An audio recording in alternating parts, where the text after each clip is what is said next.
దేవునికి మహిమ కలుగును గాక.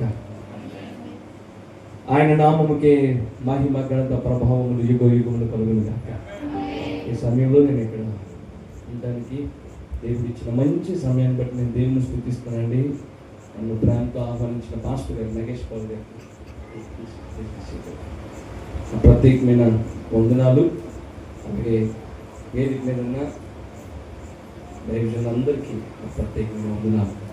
ఎంతమంది సంతోషంగా కొంచెం వాల్యూమ్ పెంచారు, మైక్ వాల్యూమ్ పెంచారు. చేతుల పైకి ఎత్తు దగ్గరికి స్తోత్రం చెప్తాం. బలో యేసు మహారాజుకే. ఇంకా సంతోషంగా దగ్గర చెప్పాలి, బలో క్రీస్తు మహారాజుకే.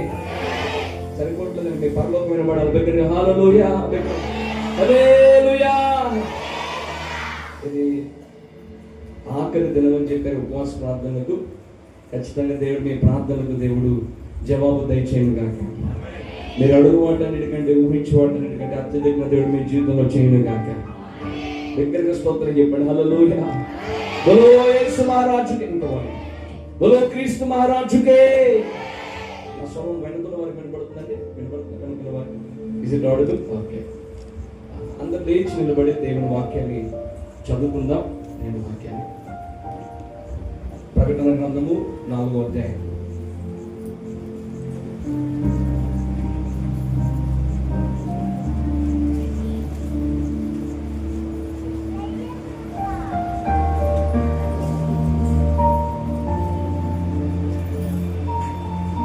ప్రకటన గ్రంథం 4వ అధ్యాయము 6వ వచనాన్ని ఇంకా కొంచెం ఓదించారు.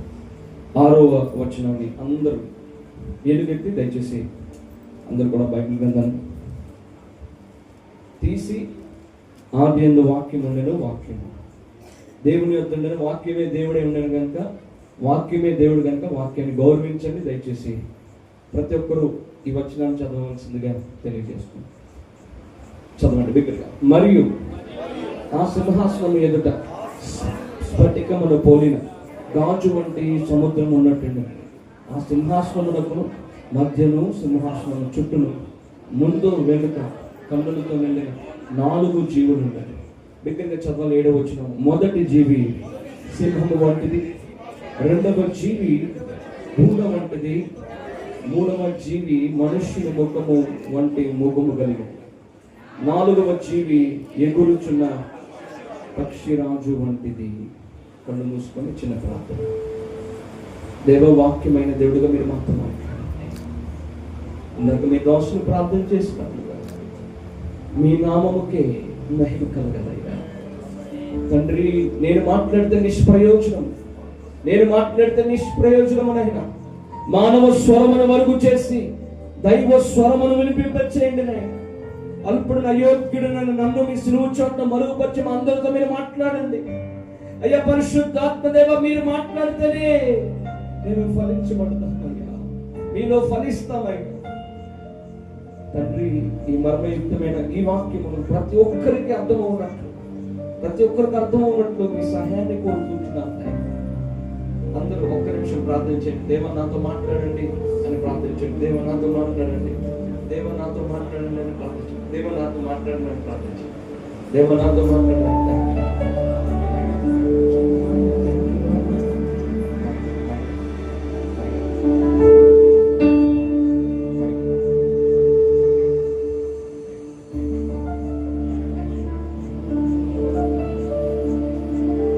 నాతో మాట్లాడు ప్రభువా, నీవే మాట్లాడుతుంది. నాతో మాట్లాడు ప్రభువా, నీవే మాట్లాడుతుంది. బైబిల్ ఒకసారి అలాగే పైకెత్తి. నీవు పలికితే,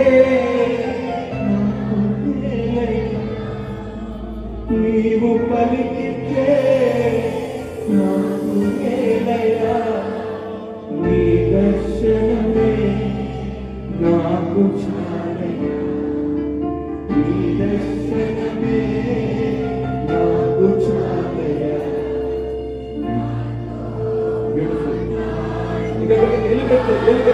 నీవే నీవే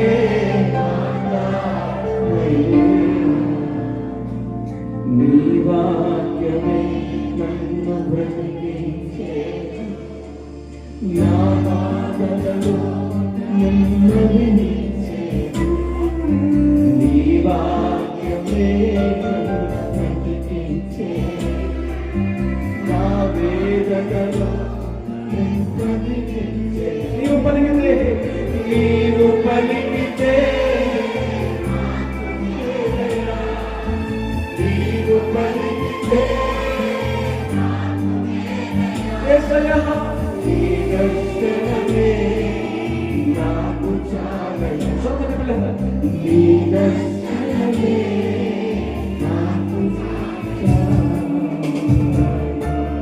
మాట్లాడు ప్రభువా, నీవే నీవే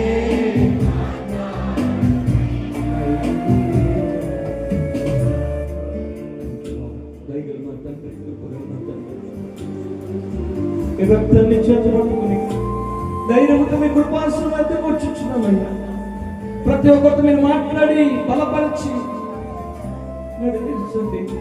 మీ రెండవ రాకడ మమ్మల్ని అందరినీ సిద్ధపరిచి నడిపించండి. మీ వాక్యపు వెలుగులో మాతో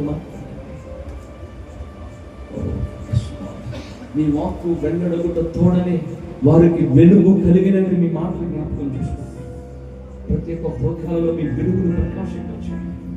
మీ కార్యము జరిగించండి. వెలుగుతున్న వాటిని యేసు నామములో బంధించండి. అతి త్వరలో రానైన పెళ్లి కుమారుడైన యేసు నామములో ప్రార్థించి వేడుకుంటున్న మా ప్రియ పరలోకపు తండ్రి, దయచేసి కూర్చున్నాం.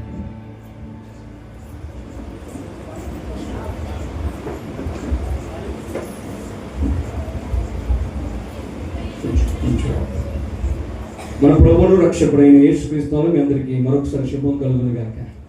ఆమేన్ చెప్తారా? శుభ్రవద్దాన్ని దివ్య దేవుడు మిమ్మల్ని దీవించుగాక. భూమి చేసిన వాడు మిమ్మల్ని పోషించుగాక. రక్షకుండవు క్రీస్తు మిమ్మల్ని రక్షించుగాక. పరమ వైద్యుడు మిమ్మల్ని స్వస్థపరచునుగాక. అంత నా మోక్షం అందజేయునుగాక. పరిశుద్ధాత్మ దేవుడు మీకు ధైర్యం ఇచ్చునుగాక. మీరు చేయి పనులన్నింటినీ ఆయన సఫలపరచునుగాక. వెనుకల వారు ఒకసారి చేతుల పైకి బిగ్గరగా హల్లెలూయా చెప్తారు. హల్లెలూయా, హల్లెలూయా, బోలో యేసు మహారాజుకే. ఇదే ఉత్సాహాన్ని చివరి వరకు మీరు కనపరచాలని నేను మీ ప్రభు బిడ్డ మనవి చేస్తున్నాను. చాలా సంతోషం మీ మధ్యకి రావటం. అయితే దేవుని వాక్యంలోనికి నేరుగా వెళ్ళిపోదాం. ప్రకటన గ్రంథం అనేది చాలా మర్మయుక్తమైన గ్రంథం. ఒక దైవజనులు అన్నారు, వాక్యం అందరికీ మర్మములు కొందరికే అన్నారు. మీరు శ్రద్ధగా దేవుని మాటలు వింటే, ఈ టైంలో ఎవరు మాట్లాడద్దు అమ్మా, మాట్లాడద్దు. నేను మధ్యలో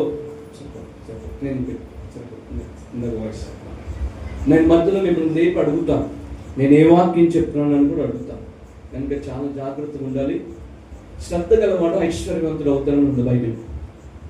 ఈ ప్రకటన గ్రంథము వినువారు, దీని ప్రకారం గైకొనివారు ధన్యులు. సంభవింపనైన సంగతుల గురించి దేవుడు తన దాసుడైన యోహాను గారికి పద్మాసు దీపంలో ప్రత్యక్షపరిచారు ఈ ప్రకటన గ్రంథం. సో చాలా జాగ్రత్తగా నేను వినాలని నేను కోరుతున్నాను. నేను సర్వసాధారణంగా ఎవరైనా వినకపోతే కోపపడుతుంటాను. మిమ్మల్ని మాత్రం కోపపడిన ఈరోజు, ఎందుకంటే మీరు నాకు పరిచయస్తులు కాదు.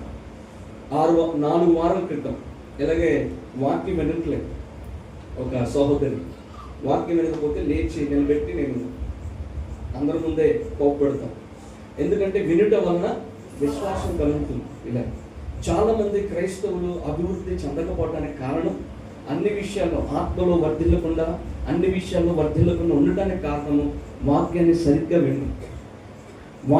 సరిగ్గా విని వీళ్ళ ప్రార్థన చేస్తే తప్పక మీ ప్రార్థనను దేవుడు అంగీకరిస్తాడు. కనుక వాక్యాన్ని సరిగ్గా వినా. ఆ సహోదరిని కోప్పడి ఏమ్మా వాక్యం సరిగ్గా వినవే, ఎందుకు వినట్లేదు అని అడిగాను. వింటానయ్యా అంది. అసలు ఎందుకు వచ్చావు ఇక్కడికి అన్నా. ఏం లేదయ్యా, నా భర్త చాలా అనారోగ్యంగా ఉన్నాడు, అందుకే వచ్చాను. నేను అన్నాను, అమ్మా నువ్వు వాక్యాన్ని సరిగ్గా విని ధ్యానంలో పాల్గొను, ప్రార్థనలో పాల్గొను. దేవుడు ఖచ్చితంగా దేవుడిని భర్తను స్వస్థపరుస్తారని చెప్పాను. వీళ్ళరా ఆమె ఆ వారం వెళ్ళిపోయింది, మరలా మరుసటి వారం వచ్చింది. ఆమె ఇచ్చిన సాక్ష్యం, దేవుని మహింపరుస్తూ ఇచ్చిన సాక్ష్యం ఏమిటంటే, అయ్యా వాస్తవానికి నా భర్త అసలు నడవలేడయ్యా, మంచానికే పరిమితం అయిపోయాడు, మంచానికే అతికిపోయాడు. నేను ఆ రోజు మీరు కోప్పడ్డారు, అయినా నేనేం బాధపడలేదు. వాక్యాన్ని విన్నాను, వాక్యాన్ని విని ప్రార్థన చేశాను. నేను ఇంటికి వెళ్ళేటప్పటికి మంచం మీద నా భర్త నడవటం ప్రారంభించాడయ్యా. దేవునికి మహిమ కలుగును గాక. నేను దయచేసి చెప్తున్నాను, వాక్యాన్ని చాలా జాగ్రత్తగా నేను వాయిస్ పెంచుతాను. కొంచెం ఇందాక వాయిస్ కమ్మింగ్ వస్తుంది, ఇందాక వాయిస్ వాక్యాన్ని సరిగ్గా వినాలి, పరీక్షించాలి, మేలైన దాన్ని చేపట్టాలి. సమస్తాన్ని పరీక్షించి మేలైన దానిని చేపట్టాలి. ఈ ప్రకటన గ్రంథము చరిత్ర మీకు ఒక నిమిషం చెప్పి నేను మెయిన్ మూలవాక్యంలో వెళ్ళిపోతాను.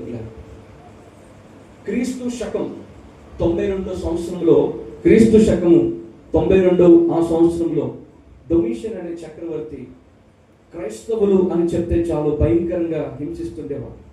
క్రైస్తవులను చెట్ల కొమ్మలకు ఏలాడదీశాడు. క్రైస్తవులు అని చెప్తే చాలు పిల్లల వారిని దీపాలుగా ఉపయోగించుకునేవారు. అంటే క్రైస్తవులను పట్టుకొని వారిని కొమ్మలకి కట్టి వారిని సజీవ దహనం చేసేవారు. ఆ వెలుగుతూ ఉంటే ఆ వెలుగులో వారు భోజనాలు చేసేవారు. అంత క్రూరత్వం కలిగిన ఈ డొమిషన్ అనే చక్రవర్తి క్రైస్తవులను బాగా హింసిస్తున్న ఆ కాలంలో యోహాను గారిని కూడా పట్టుకున్నాడు. ఎవరు యోహాను గారు అని అంటే, యేసు ప్రేమించిన శిష్యుడైన యోహాను గారిని పట్టుకొని పద్మాసు దీపంలో వేశాడు. దానికంటే ముందు ఏం జరిగింది అని అంటే, యోహాను గారిని వేడి మరుగుచున్న నూనెలో వేశారు. పిల్లరా చాలా జాగ్రత్తగా నచ్చండి. అదేదో చిన్న నూనె కాదు. మీరు బజ్జీలు వేసుకుంటారా? ఇక్కడ గుంటకల్లో బజ్జీలు వేస్తాం నాకు తెలియదు. రాయలసీమ వారు ఖచ్చితంగా మీరు బజ్జీలు వేసినా వేయకపోయినా పచ్చిమిరకాయలు మాత్రం వేపుతారని నాకు తెలుసు. ఎందుకంటే బాగా మీరు పౌరుషం కలిగిన వారు. అది పచ్చిమిరకాయలు వేపుకునే ఆ నూనె కాదండి, పెద్ద స్విమ్మింగ్ పూల్ అంటారు కదండి, ఆ స్విమ్మింగ్ పూల్ లాంటి బహుమలో ఒక వేడి మరుగుచున్న నూనెలో యోహాను గారిని పడవేసిన పిల్లరా జరిగిన అద్భుతం ఏంటంటే, యోహాను గారు ఈత కొట్టడం ప్రారంభించారంటే, గట్టిగా చేతులు పైకెత్తి స్తోత్రం చెప్పారు. ఈత కొట్టడం, స్విమ్ చేయటం, ఆ వేడి మరుగుచున్న నూనెలో ఈత కొట్టడం ప్రారంభించారు. అసలు ఎట్లా ఈయన ఎలా చంపాలి అని చెప్పి యోహాను గారికి తెలియకుండా యోహాను గారు తిరుగుతున్న ఆహారంలో విషం పెట్టాడంటే డొమిషన్ అనే క్రూరుడు. యోహాను గారు తిన్నారు, ఏం అవ్వలేదు అనుకున్నాడు. ఈయనతో దేవుడు ఉన్నారు కనుక నేను ఏమీ చేయలేనని చెప్పి వృద్ధాప్యంలో ఉన్న యోహాను గారిని పద్మాసు ద్వీపంలో పడవేశారు.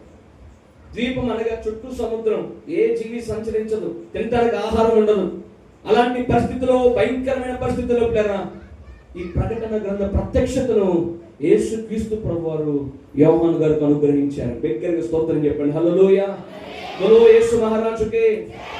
ఈ 40 దినాల ఉపవాస ప్రార్థనకు వచ్చిన మీరు, ఈ రోజు వచ్చిన మీరు, మీకు దేవుడిస్తున్న వాగ్దానం ఏమిటంటే, యోహాను గారికి ఎట్లాగైతే ఏ ఆపద కలగలేదో, దేవుని సెలవు లేకుండా మీ జీవితంలో ఏది జరగదు. నమ్మితే ఆమేన్ చెప్పండి. ఆయన సెలవు లేకుండా మీ జీవితంలో ఏది జరగదండి. మీ తల వెంట్రుకలన్నీ లెక్కింపబడి ఉన్నాయి. మీరు భయపడవలసిన పని, మీరు భయపడకుడి. దేవుని సెలవు లేకుండా, దేవుని ఆజ్ఞ లేనిదే ఏది జరగదు మీ జీవితంలో. యోహాను గారిని పద్మాసు దీపంలో పడవేశారు పిల్లరా. ఆ పద్మాసు దీపంలో యేసయ్య తను తాను ప్రత్యక్షపరుచుకున్నారు. మీరెవరు చాలా ఆసక్తిగా వింటున్నారు, దాన్ని బట్టి నేను ప్రభువుని స్తుతిస్తున్నాను. ఈ ప్రకటన గ్రంథంలో 22 అధ్యాయాలు ఉన్నాయి. ఎన్ని అధ్యాయాలండి? మాట్లాడాలి మీరు. 22 అధ్యాయాలు. మొదటి అధ్యాయంలోనేమో యేసుక్రీస్తు ప్రభువారు తన మహిమ స్వరూపాన్ని యోహాను గారికి ప్రత్యక్షపరుచుకున్నారు. 2, 3 అధ్యాయాలేమో 7 సంఘాలకి 7 ఉత్తరములు అంటే యేసుక్రీస్తు ప్రభువారు రాయించారు. ఎవరి ద్వారా అంటే యోహాను గారి ద్వారా. చాలా జాగ్రత్తగా గమనించండి. 4, 5 అధ్యాయాలేమో పరలోకములో గొర్రెపిల్ల అనగా యేసుక్రీస్తు ప్రభువారు ఎలా ఉంటారో చాలా అద్భుతంగా ఈ 4, 5 వచనాల్లో మనం తెలుసుకోగలం. అయితే ఇప్పుడు గమనించండి చాలా జాగ్రత్తగా. 6 నుండి 18 అధ్యాయం చదివినప్పుడు ప్రకటన గ్రంథం చాలా భయం వేస్తుంది. ఎవరికి భయం వేస్తారు తెలుసా అండి? రక్షణను గురించిన నిశ్చయత లేని వారికి చాలా భయం వేస్తుంది ప్రకటన గ్రంథం చదివితే. ఎందుకంటే ఆ తెగుళ్ళు భూమి మీద ఒలికింపబడే ఆ పాత్రలు కానీ, బోరలు కానీ ఇవన్నీ చదివినప్పుడు అమ్మో భయం వేస్తుంది. ఎవరికంటే రక్షణ గురించి నిశ్చిత లేని వాళ్ళు. అయితే 19వ అధ్యాయం వచ్చేసి యేసయ్య రాకడ గురించిన సంగతులను చాలా చక్కగా అక్కడ యోహాను గారు వివరించారు. 20, 21, 22 20, 21, 22 చాలా మంది, నేను ఒకసారి విన్నాను, ఒక టీవీ యాంకర్ పరలోకం ఎలా ఉంటుందండి, పరలోకం ఎలా ఉంటుంది అని అంటే అలాంటి విషయాలు ఏమీ మా బైబిల్లో పొందుపరచలేదని చెప్పాడు. పరలోకం ఎలా ఉంటుందో ప్రకటన 20, 21, 22 అధ్యాయాలు చదివితే అంత అద్భుతంగా వివరించారు పిల్లలు. ఈ ప్రకటన గ్రంథము 22 అధ్యాయాల కలయిక చాలా ప్రాముఖ్యమైన గ్రంథము, మర్మయుక్తమైన గ్రంథం. బోలో యేసు మహారాజుకే స్తోత్రం చెప్పండి. బయట ఉన్నవారు కూడా బోలో క్రీస్తు మహారాజుకే. ఈ 4వ అధ్యాయంలో పిల్లల యోహాను గారి ఆత్మీయ నేత్రాలు తెరవబడ్డాయి. ఆయన పరలోకానికి కొనుకోబడ్డారు. చూడండి 4వ అధ్యాయము 1వ వచనం చదవండి. ఈ సంగతులు జరిగిన తర్వాత నేను చూడగా అదిగో పరలోకమందు ఒక తలుపు తెరవబడి ఉండెను, మరియు నేను మొదట వినిన స్వరము బూర ధ్వని వలె నాతో మాట్లాడగా వింటిని. ఆ మాట్లాడిన వాడు ఎక్కడికి ఎక్కి రమ్ము, ఇక మీదట జరగవలసిన వాటిని నీకు కనపరిచెదను. 2వ వచనం వెంటనే చదవండి. నేను ఆత్మవశుడనైతిని. ఆత్మవశుడు అంటే ఏమిటని అర్థం? ఆత్మవశుడు అంటే ఏంటి? ఏ ఆత్మ ఇక్కడ? Very good, పరిశుద్ధాత్మవశుడైతిని. యోహాన్ గారు అంటున్నమాట అంటే ఆయన ఆత్మ పరిశుద్ధాత్మ స్వాధీనంలోకి వెళ్ళిపోయారు. యోహాన్ గారు పరలోకాన్ని కొనుక్కోబడ్డారు పిల్లరా. ఆయన ముందు ఒక తలపైకి ఎత్తని. ఈ సమయంలో బైబిల్ చదవద్దు, ఎందుకంటే అపవాది తంత్రం ఏమిటంటే వాడు ఇంట్లో బైబిల్ చదవనివ్వడు, ఇక్కడ బైబిల్ చదవనిస్తాం. బైబిల్ చదవటం తప్పుగా, అవునా? ఇంట్లో చదవాలి. ఇక్కడ చదవద్దని అనట్లేదు, చాలా చదవాలి. కానీ ఇక్కడ వాక్యం వినేది ఇంట్లో బైబిల్ చదవాలి. ఇక్కడ చదవటం అంత మంచిది కాదండి, ఎందుకంటే వాక్యాన్ని వినేవాడు వాక్యం పోతుంది. చాలా జాగ్రత్తగా వినిపిల్లలు. బైబిల్ ఖచ్చితంగా చదవాలి. బైబిల్ వల్లనే మనం బ్రతుకుతున్నాం, వాక్యం వల్లనే. నీతిమంతుడు విశ్వాసమూలంగా బ్రతుకుతాడు. మనుషుడు రొట్టె వలన మాత్రం కాదు, కానీ దేవుడి నోటి నుండి వచ్చే ప్రతి మాట వల్ల బ్రతుకుతాడు. కనుక వాక్యం ఇంట్లో చదవాలి. మనం ఏంటంటే వాక్యం ఇంట్లో చదవం, ఎక్కడ చదువుతాం? ఒక వర్షం దైవ సేవకులు చూపించుకొని అధ్యాయం అంతా చదివేస్తాం, ఈ లోపల వాక్యం అయిపోతుంది. ఏం విన్నామంటే ఏం తెలియదు. అందుకే వెనుకున్న వారు కూడా దయచేసి బైబిల్ చదవడం నన్ను చూస్తూ వినేయండి పిల్లరా, వినేయండి, వాక్యాన్ని వినేయండి. యోహాను గారు ఆత్మవశుడు అయ్యారు పిల్లరా. పరలోకం తెరవబడింది. జాగ్రత్తగా పరలోకం తెరవబడింది. ఆయన ముందు ఒక సింహాసనం వేయబడింది. ఆ సింహాసనం మీద ఆశ్రుడైన వారి దృష్టికి ఎట్లా ఉన్నారంటే సూర్యకాంత పద్మ రాగములు పోలినవాడు. మరియు ఆ సింహాసనం చుట్టూ మరకతము వలె ప్రకాశించుచున్న ఒక మేఘ ధనస్సు ఆ సింహాసనాన్ని ఆవరించి ఉన్నదంటండి. ఆ సింహాసనానికి మధ్య ఏమున్నాయంటే 4 ప్రత్యేకమైన జీవులు కనబడుతున్నాయి. అందులో మొదటి జీవి ఏంటంటే సింహము వంటిది. రెండవ జీవి చదవండి కదా, మూడవ వాక్యం 7వ వచనం చదవండి. ప్రకటన 4వ అధ్యాయం 7వ వచనం చదవండి. చూడండి, మొదటి జీవి సింహము వంటిది. 6వ వచనం కూడా చదవండి. మరియు ఆ సింహాసనం ఎదుట స్ఫటికమును పోలిన గాజు వంటి సముద్రం ఉన్నట్టుండెను. ఆ సింహాసనమునకు మధ్యను సింహాసనము చుట్టూను చూడండి ముందును వెనుక కన్నులతో నిండిన 4 జీవులు ఉండెను.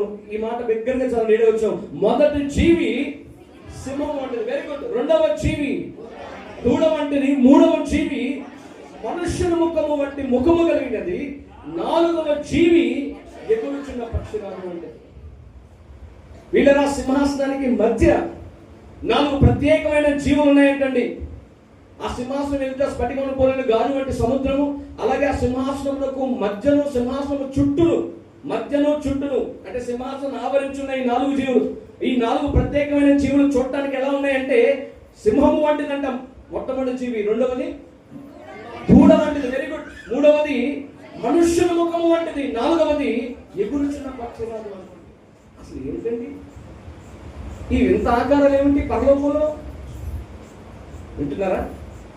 నా మాట అర్థమవుతుందా? రాయలసీమ వారు, నేనేమో తెలంగాణ. నా మాట అర్థమవుతుందంటే గట్టిగా స్తోత్రం చెప్పండి. బోలో యేసు మహారాజుకే. ఈ 4 జీవుల మర్మాన్ని చెప్పి నా సందేశాన్ని గురించి నేను హైదరాబాద్ వెళ్ళిపోను. మీ కొరకే నేను ఇక్కడ ఉన్నా. ఈరోజు దేవుని కృపను బట్టి మీ మీటింగ్ ఉదయకాలం దేవుని మహాకృపను బట్టి గుర్తిలో మా మామయ్య గారి దగ్గర వాడబట్టని దేవుడు చూపించాను. వినేయండి పిల్లలు, చాలా జాగ్రత్త వినేయండి. ఈ 4 వింత ఆకారం ఉన్న జీవులు, మొదటి జీవి అంటే సింహం వంటిదంట, రెండవ జీవి దూడ వంటిది, మూడవ జీవి మనుషుల ముఖం వంటిది, నాలుగవ జీవి ఎగురుచున్న పక్షులు. అదేమిటండి అసలు? ఎందుకు ఈ 4 జీవులు ఏం సూచిస్తున్నాయి? బైబిల్లో మనం చూసినట్లయితే పిల్లరా, ఈ 4 జీవులు పిల్లరా 4 సువార్తలను సూచిస్తూ ఉన్నాయి. చెప్పండి, 4 జీవులు దేన్ని సూచిస్తున్నాయి? 4 సువార్త. చెప్పండి, 4 సువార్తలు ఏంటంటే మత్తయి సువార్త, వెరీ గుడ్, మార్కు సువార్త, లూకా సువార్త, యోహాను సువార్త. వెనుకల వారు కూడా చాలా బాగా చెప్తున్నారు యోహాను సువార్త. సో ఇప్పుడు మొదటి జీవి మనం ఏ సువార్తలో చూడాలి? మీతోనే చెప్పిస్తాను ఆన్సర్. చెప్పండి, ఏ సువార్తలో చూడాలి? మత్తయి సువార్తలో. మత్తయి సువార్తలో మత్తయి యేసు ప్రభువుని ఎలా పరిచయం చేశారంటే రాజుగా పరిచయం చేశారు. అందుకే మత్తయి సువార్త 2:2లో యూదులు రాజుగా పుట్టినవాడు ఎక్కడ ఉన్నాడు? యూదులు రాజుగా పుట్టినవాడు ఎక్కడ ఉన్నారు? ఎవరైనా పుట్టి పెద్ద అయిన తర్వాత రాజు అవుతారేమో కానీ యేసయ్య పుట్టుకతోనే రాజు. ఆయన రాజులకు రాజు, ప్రభువులకు ప్రభు. ఆమేన్, హల్లెలూయా. ప్రకటన గ్రంథం 19:16 ప్రకారం ఆయన వస్త్రము మీద, ఆయన తొడ మీద ఒక నామం ఉందంట పిల్లరా. ఏంటి ఆ నామం అంటే ఆయన రాజులకు రాజు, ప్రభువులకు ప్రభు. ప్రకటన గ్రంథం 17:14 ప్రకారం గొర్రె పిల్ల ప్రభువులకు ప్రభువు, రాజులకు రాజు ఉన్నందున అన్న మాట మనం చూస్తాం. ఎవరో గొర్రె పిల్ల అంటే యేసుక్రీస్తు ప్రభువు. ఇదిగో లోక పాపములను మోసుకొని పోవు దేవుని గొర్రె పిల్ల. పిలాతు అడుగుతాడు కదా మత్తయి సువార్త, ఇంటికి వెళ్ళాలి. ఇప్పుడు మీకు వచనాలు చూపిస్తే మీరు కన్ఫ్యూజ్ అయిపోతారు. యోహాను సువార్తలో మీరు చూడండి, తర్వాత 18:37లో పిలాతు అడుగుతాడు, నీవు రాజువా అంటే యేసయ్య పైన అన్ని అన్యాయపు తీర్పు తీరుస్తా ఉన్నారు, అబద్ధ సాక్ష్యం పలుకుతా ఉన్నారు, నేరం వేస్తున్నారు. అవేవి యేసయ్య పైన రుజువు అవ్వట్లేదు. ఎందుకంటే నాలో పాపం ఉన్నదని మీలో ఎవరు స్థాపింపగలరు? ఆయన మీద ఎవరు నేరారోపణ చేయగలరు? పిల్లరా, అన్యాయము తీర్పు తీస్తున్నారు. వేటికి యేసయ్య సమాధానం చెప్పట్లేదు. కానీ పిలాతు అడుగుతాడు ఏమనంటే నీవు రాజు అంటే ఎస్ నీవన్నట్టే. సింహం ఎట్లాగైతే అడవికి రాజు, సింహం దేన్ని సూచిస్తా ఉందంటే పిల్లరా మొదటి జీవి దేన్ని సూచిస్తా ఉందంటే యేసయ్య రాజులకు రాజు, ప్రభువులకు ప్రభువుని సూచిస్తుంది. అందుకే యేసయ్య గురించి ఎన్నో ప్రవచనాలు చెప్పబడ్డాయి. ఆది కాండంలోనే 49వ అధ్యాయంలోనే 9వ వచనంలో యూదా కొదమ సింహము అన్న మాట మనం చూస్తాం. యూదా పుట్టుకతోనే రాజు అండి యేసయ్య. ఏదైనా ఒక రాజు ఒక కాలానికి లేదంటే ఒక దేశానికి పరిమితం అవుతాడు, కానీ యేసయ్య అన్ని కాలాల్లో ఉండేవాడు. యేసయ్య అన్ని కాలంలో ఉండేవాడు. ఆయన రాజ్యం శాశ్వత కాలం ఉండే రాజ్యం. హల్లెలూయా. బలో యేసు మహారాజుకే, చేతుల పైకి బలో క్రీస్తు మహారాజుకే, దేవునికే మహిమ కలుగును గాక. మరి ఆయన రాజు అయితే మరి మనం మాట్లాడలేదు. మీరు ఆయన రాజు, మరి మనం ఎవరు?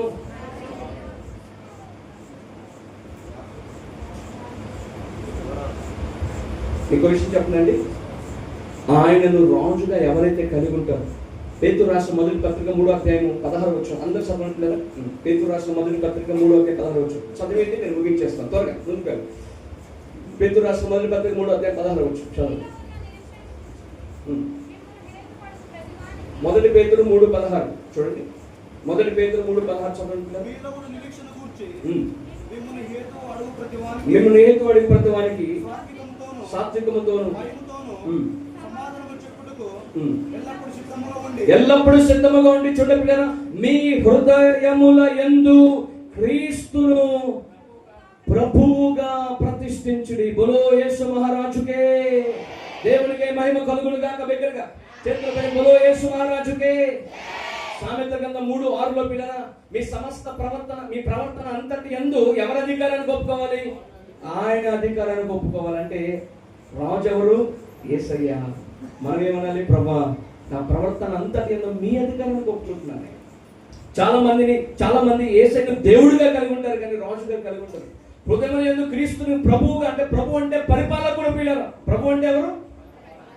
నేనే, నా ఇష్టం వచ్చినట్టు నేను చేస్తా, నా ఇష్టం వచ్చినట్టు నన్ను నేనే పరిపాలించుకుంటా అంటారు. కానీ యేసయ్య రాజు యొక్క అధికారాన్ని ఒప్పుకోరు. కానీ ఈ రోజు మీరు ఒక తీర్మానం తీసుకుంటే, ప్రభా ఇప్పుడు దాకా నా ఇష్టం ప్రకారం నేను చేసుకున్నానయ్యా, ఇప్పుడు దాకా అయ్యా నా ఇష్టం ప్రకారం నేను జీవించాను, కానీ ఈ రోజు నుండి మీ అధికారానికి నేను ఒప్పుకుంటున్నానయ్యా. అయ్యా మీరు నా రాజుగా ఉండాలి, నా హృదయంలో మిమ్మల్ని ప్రభువుగా నేను ప్రతిష్ఠించుకున్నాను ఎవరైతే అంటారో పిల్లరా, యేసు రాజుగా ఉంటే మీ సమస్త ప్రవర్తన ఏందో ఆయన అధికారానికి ఒప్పుకోగలిగితే పిల్లరా, మీ మార్గములన్నింటినీ ఆ రాజు సరళం చేసేస్తారు. యేసు రాజు. గట్టిగా చేతుల పైకి దగ్గరగా స్తోత్రం చెప్పండి. హల్లెలూయా. బలో యేసు మహారాజుకే. మీ ప్రవర్తన అంతటి ఎవరికి ఒప్పుకోవాలి? ఏ రాజుకు ఒప్పుకోవాలి? యేసు రాజు. ఆయన You have to accept the kingship of Lord Jesus Christ. You have to come under the lordship of Lord Jesus Christ. ఎప్పుడైతే యేసయ్య అధికారానికి నువ్వు అధికారం కిందకి నువ్వు రాగలుగుతావో నీ మార్గములన్నింటినీ ఈ రోజు నుండి ఈ క్షణం నుండి ఆ రోజు సరళం చేస్తాడు. ఆమేన్ చెప్పండి బిగ్గరగా. స్తోత్రం చెప్పండి. హల్లెలూయా. యేసు రాజుగా వచ్చుచున్నారు. యేసు రాజుగా వచ్చుచున్నారు. రావి కోటి దేవుడు రమ్యమైన, రావి కోటి తేజుడు రమ్యమైన దేవుడు రారాజుగా వచ్చుచున్నారు. యేసు రారాజుగా వచ్చుచున్నారు. యేసు రాజుగా వచ్చు. చేతుల పైకెత్తి. భూలోకమంతా తెలుసుకుంటారు యేసు రాజుగా వచ్చుచున్నారు. భూలోకమంతా.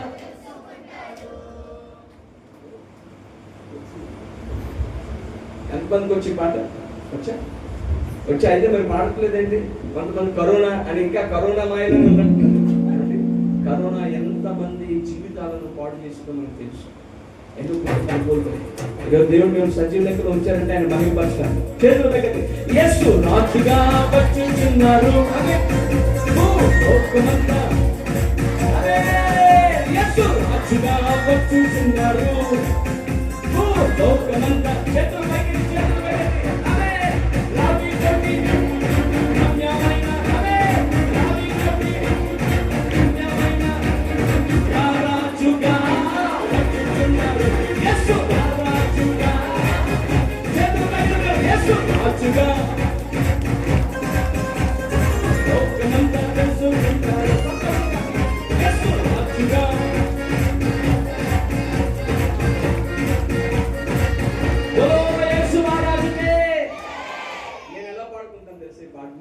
యేసు వరుడుగా రాబోతున్నాడు. అవునా? నేను తప్పేమని మాట్లాడాను.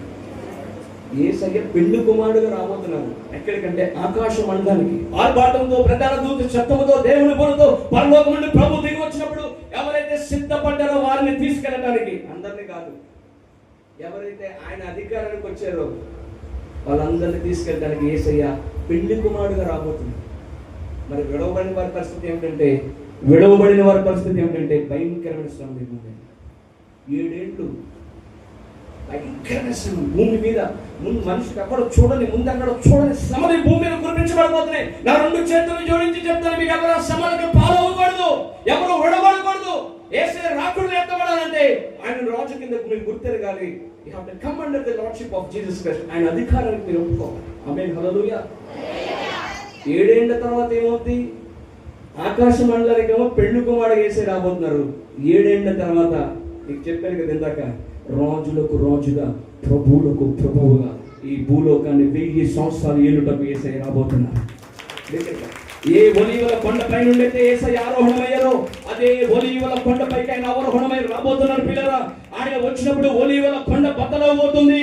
ఏ యెరూషలేములో ఆయన సిలువ వేయబడ్డారో ఆ యెరూషలేమును ఆయన కేంద్రీకంగా చేసుకొని 1000 ఏళ్ల పరిపాలన, నీతి రాజ్య పరిపాలన చేయబోతున్నారు. ఏమండి, దేవుడు చేసిన సృష్టి ఎంత అందంగా ఉంటే ఆ నీతి రాజు ఈ రాజ్యాన్ని భూలోకాన్ని 1000 ఏళ్ల ఏలతుంటే ఇంకెంత అందంగా ఉంటుందండి. 1000 ఏళ్ల పరిపాలన. పులి మేక కలిసి మేస్తే ఏంటండి, పిల్లలు పాములతో ఆడతారంటండి ఆ 1000 ఏళ్ల పరిపాలనలో. మీరందరూ ఎలా ఉండాలి తెలుసా? ఏలికలుగా ఉండాలి. ఆయనతో పాటు రాజ్యం చేసే వారి కింద నేను ఉండాలి. ఆమేన్. హల్లెలూయా. అందుకే మొదటి జీవి ఎటువంటిదంటండి? మాట్లాడలేదు, మీరు చెప్పాలని చూపించండి.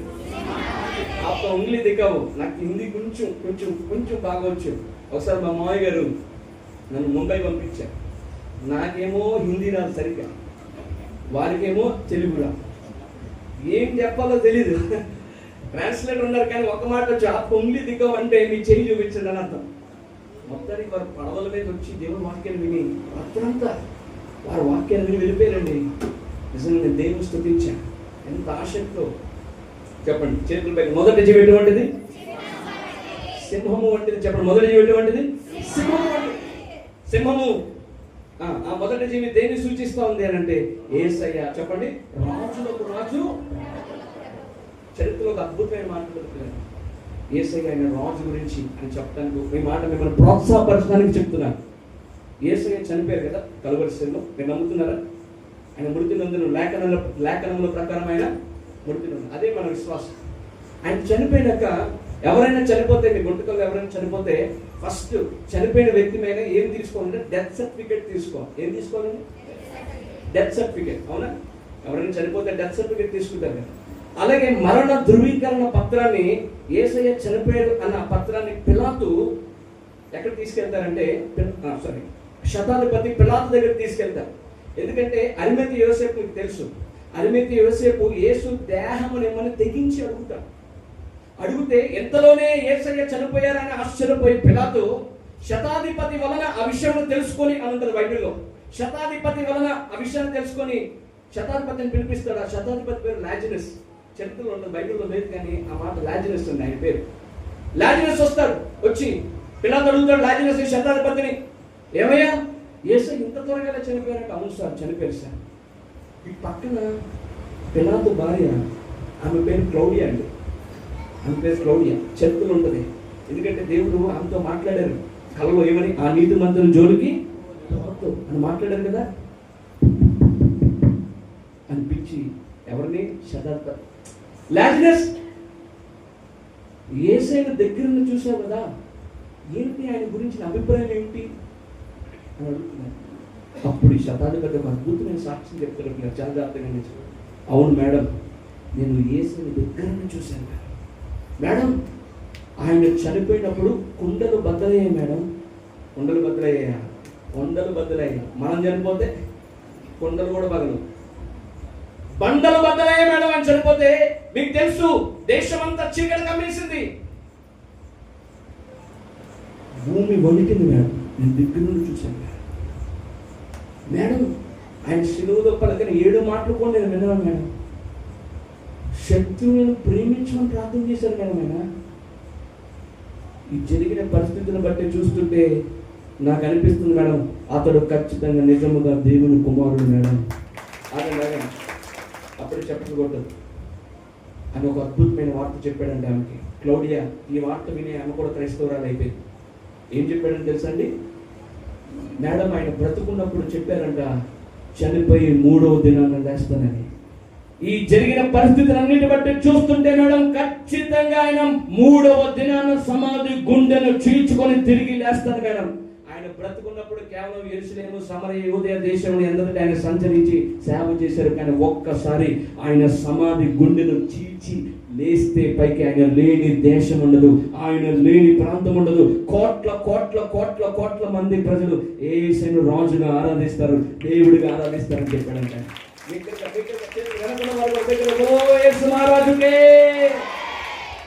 చెప్పండి, ఇన్ని కోట్ల మంది ప్రభుని ఎందుకు నమ్ముకుంటారంటే, ప్రభు ఏదో పొలం ఇస్తారని కాదు, డబ్బులు ఇస్తారని కాదు, ఆయన రాజులకు రాజు. ఆమేన్, హల్లెలూయా. ఇప్పుడు మీకు అర్థమైందా ఆయన ఎప్పుడు రాజుగా వస్తారో? మీకు అర్థమైంది బాగా. కన్ఫ్యూజ్ అయిపోతుంది. పెళ్లి కుమారుడు యేసయ్య రాబోతున్నారు. 7 ఏళ్ల తర్వాత రాజులకు రాజుగా, ప్రభులకు ప్రభు అని రావాలి. మరి రెండవ జీవి ఎటువంటిదండి? బా, నేను నాకంటే ముందు వెళ్ళిపోదాం అన్నట్టుగా ఉన్నారు. చెప్పండి, రెండవ జీవి ఎటువంటిది? దూడం అంటే. బైబిల్ ఎంత ఆశ్చర్యంగా ఉంటుందంటే పిల్లగా, థియోఫీనా అనే థియాలజీలో థియోఫీనా అన్న మాట ఉపయోగించబడింది. థియోఫీనా అనగా పరలోకంలో ప్రత్యక్షత. కొంతమందికి దేవుడు అనుగ్రహించారు పరలోకపు ప్రత్యక్షత. అందులో యోహాను గారు ఒకరు. 750 సంవత్సరాల క్రితం యోహాను గారి కంటే ముందున్న హెచ్కేల్ గారు కూడా సేమ్ దర్శనం. ఇక్కడ యోహాను గారేమో 4 జీవులు చూస్తున్నారు, కన్నులతో నిండిన 4 జీవుల్ని. మీరు ఇంటికి వెళ్ళాక హెచ్కేల్ గంధం, ఇంటికి వెళ్ళాక ఇప్పుడే చదువుతా, హెచ్కేల్ గంధం 1వ అధ్యాయం అంతా చదవను. అక్కడ కూడా సేమ్ దర్శనం.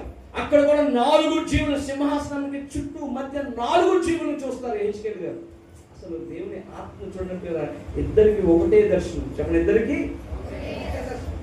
అక్కడ ఇక్కడేమో దూడ వంటిది, అక్కడేమో ఎద్దు వంటిది. ఇప్పుడు దూడ కానీ ఎద్దు కానీ ఏం చేస్తాయండి? చెప్పండి, ఏం చేస్తుంది? మీకే బాగా తెలియదు. పొలం పని చేసేవాళ్ళు కొంతమంది ఉన్నారు. ఏం చేస్తుంది దూడ? ఎద్దు ఏం చేస్తుంది? పొలమును దున్నుతుంది. రెండవ సువార్తను సూచిస్తా ఉంది. మార్కు సువార్త 10వ అధ్యాయం 45 వచ్చినప్పుడు మనుష్య కుమారుడు పరిచారము చేయించుకొనుటకు రాలేదు కానీ, చెప్పండి, పరిచారము చేయుటకును అనేకులకు ప్రతిగా విమోచన క్రయధనముగా తన ప్రాణమునిచ్చుటకు మనుష్య కుమారుడు వచ్చెను. చేతుల పైకి బిగ్గరగా స్తోత్రం చెప్పండి. హల్లెలూయా. యేసుక్రీస్తు ప్రభువు ఈ లోకానికి ఎందుకు వచ్చారు అంటే పని చేయడానికి వచ్చారు. ఫిలిప్పీ రాసిన పత్రిక 2వ అధ్యాయం మీరు 6 నుంచి 9 వచనాలు మీకు ఇప్పుడు చదవద్దు, ఇంటికి వెళ్ళి చదవండి. 9 వచనాలు చూసినట్లయితే, తండ్రితో సమానముగా ఉండుట ఆయన విడిచిపెట్టకూడని భాగ్యమని ఆయన ఎంచుకోలేదంట. ఎలాగొచ్చారంటే దాసుని స్వరూపము ధరించుకొని. దాసుడు ఏం చేస్తారండి? పని చేస్తారు. ఆయన చేసిన పని ఏమిటంటే బాగు చేశారు, నెక్స్ట్ బోధ చేశారు. ఆయన చేసిన పని జాగ్రత్తగా ఉంటే బాగు చేశారు యేసయ్య, బోధ చేశారు. ఇప్పుడు మిమ్మల్ని అడుగుతున్నాను, రెండవ జీవి ఎటువంటిదంటే? రెండవ జీవి దూడ వంటిది. దూడ అంతగా పనిచేస్తుంది కదా. దేన్ని సూచిస్తూ ఉందంటే యేసుక్రీస్తు ప్రభువు దాసుని స్వరూపం ధరించుకున్నారని సూచిస్తూ ఉంది, పని చేయడానికి వచ్చారని సూచిస్తూ ఉంది. నేను అడుగుతాను మిమ్మల్ని, మీ మందిరంలో మీరు ఏం పని చేస్తున్నారు? ఈ సంఘానికి చెందిన వారు ఎంతమంది ఉన్నారో ఇక్కడ నాకు తెలియదు, కానీ మీరేం పని చేస్తారు? అమ్మ, నువ్వేం పని చేస్తావు? మీరేం పని చేస్తావు? ఏం లేదు పాస్టర్ గారు, ఆదివారం వస్తానండి, కూర్చొని చప్పట్లు కొట్టి వెళ్ళిపోతాను. ఏముండదండి, మా పని చేసేది ఏముండదండి ఇంకా. ఇదా అందుక దేవుడు నేను పుట్టించింది, అందుక దేవుడు నేను రక్షించింది, అందుక దేవుడి మందిరం నేను నాటింది. ప్రభు నీతో మాట్లాడుతుంది, ప్రభు నాతో మాట్లాడాను. నేను జాబ్ చేసుకుంటే పిల్లరా, నా జీవితం, నేను సర్వీస్ డెవలపర్ కింద రిజైన్ చేశాను. డేటా సైంటిస్ట్గా కెనడాలో ఉద్యోగం చేయవలసిన సంవత్సరానికి నా జీవితం 1,10,00,000.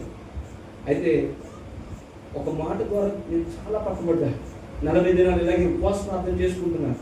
దేవుడు ఆ 40 దినాల ఉపవాస ప్రార్థన దేవుడు నాతో మాట్లాడారు. అందరూ తమ సొంత కార్యములు చూచుకొనిచున్నారు, కానీ యేసుక్రీస్తు కార్యములను చూడరు. అందుకు చేతులు జోడించి, ప్రభువా, ఎవరు మీ పని చేసినా అది నాకు అనవసరమయ్యా, నేను మాత్రమే మీ పని చేస్తానయ్యా. ప్రభు నాతో మాట్లాడారు కదా, నా కుమారుడా, ₹1,00,00,000 ముఖ్యం కాదు, కోట్లు వెల కట్టలేని నశించిపోతున్న ఆత్మను రక్షించడానికి నువ్వు రాజీనామా చేయని జాబ్ అని చెప్పారు.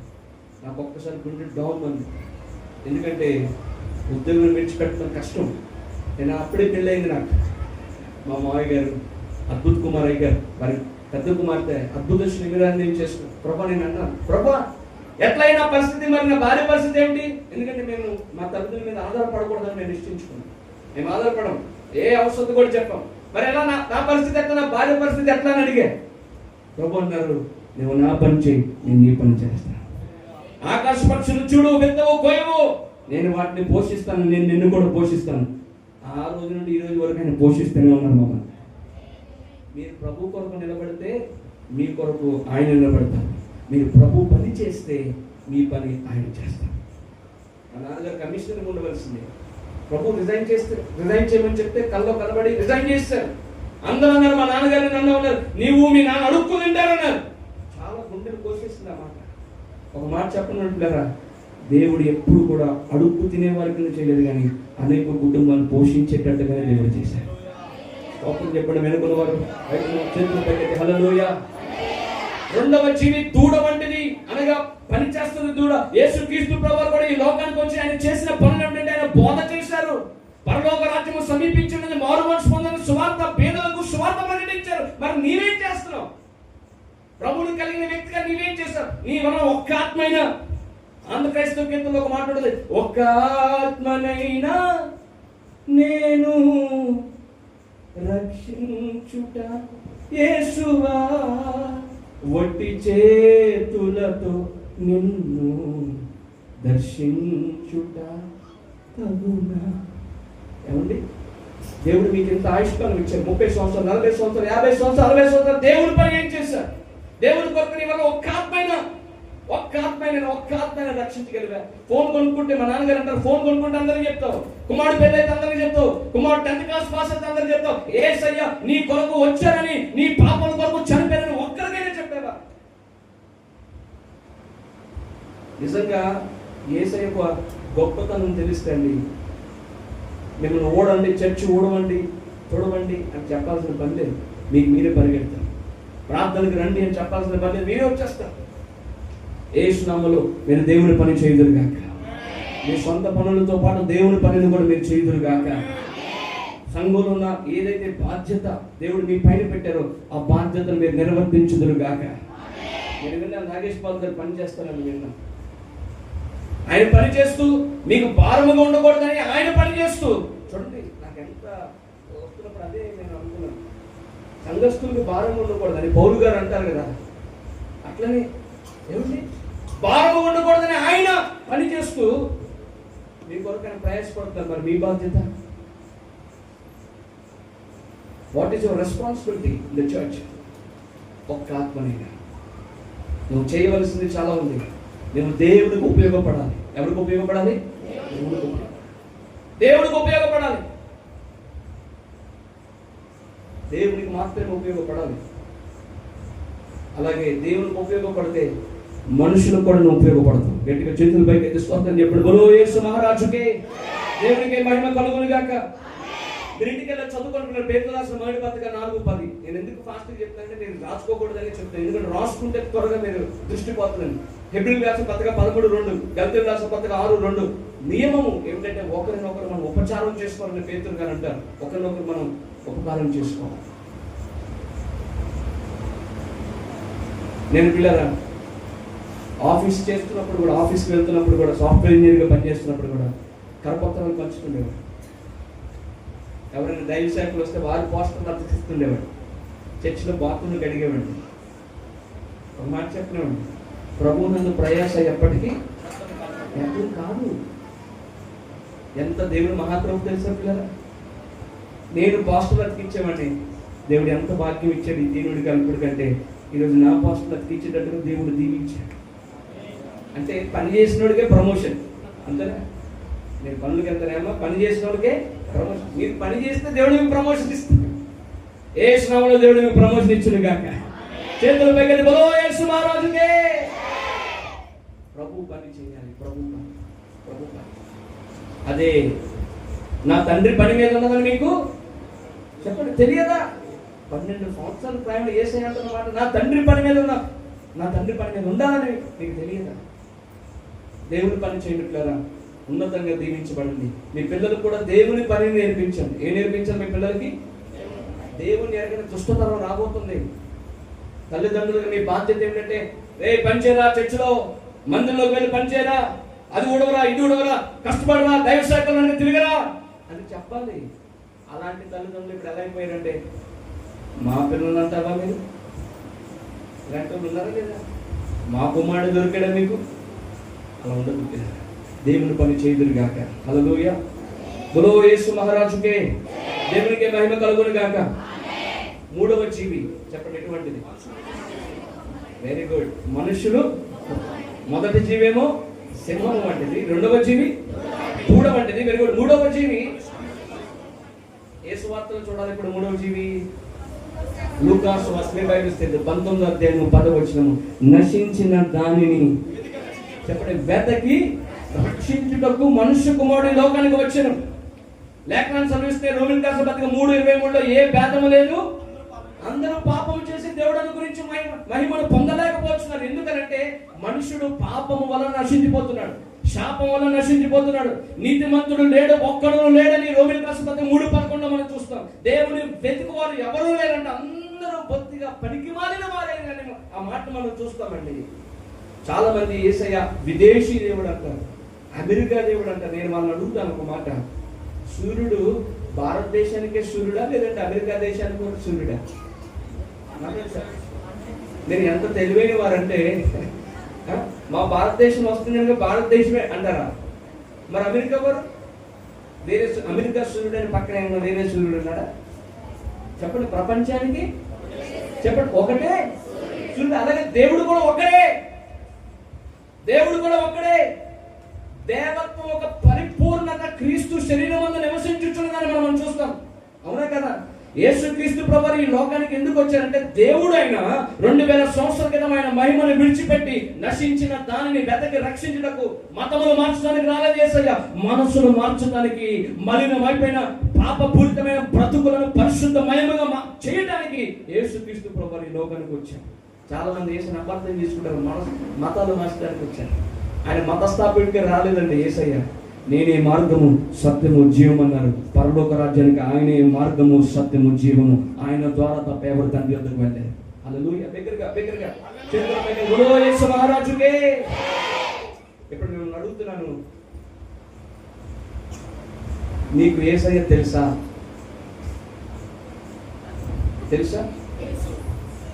నాకేమి నేను నా మధ్య ఏం భ్రమించలేదు. నేను కరెక్ట్గా అడిగే క్వశ్చన్, మీకు యేసయ్య తెలుసా? వెనుకల వారు అడుగుతాను, యేసయ్య తెలుసా? అయ్యా వెనుకల వారు చెప్పండి, యేసయ్య మీకు తెలుసా? తెలీదా? మాట్లాడట్లేదు మీరు. ఊరుకున్నంత ఉత్తమం లేదు, బోడుకున్నంత సుఖం లేదు అంటారు మా మామయ్య. తెలుసా? ఊరుకుంటే కాసేపు ఏదో వచ్చారు పిలిచారు వెళ్ళిపోతాయి. బోడుకున్నంటే షాంపూతో పని లేదుగా, షాంపూ డబ్బులు మీకు.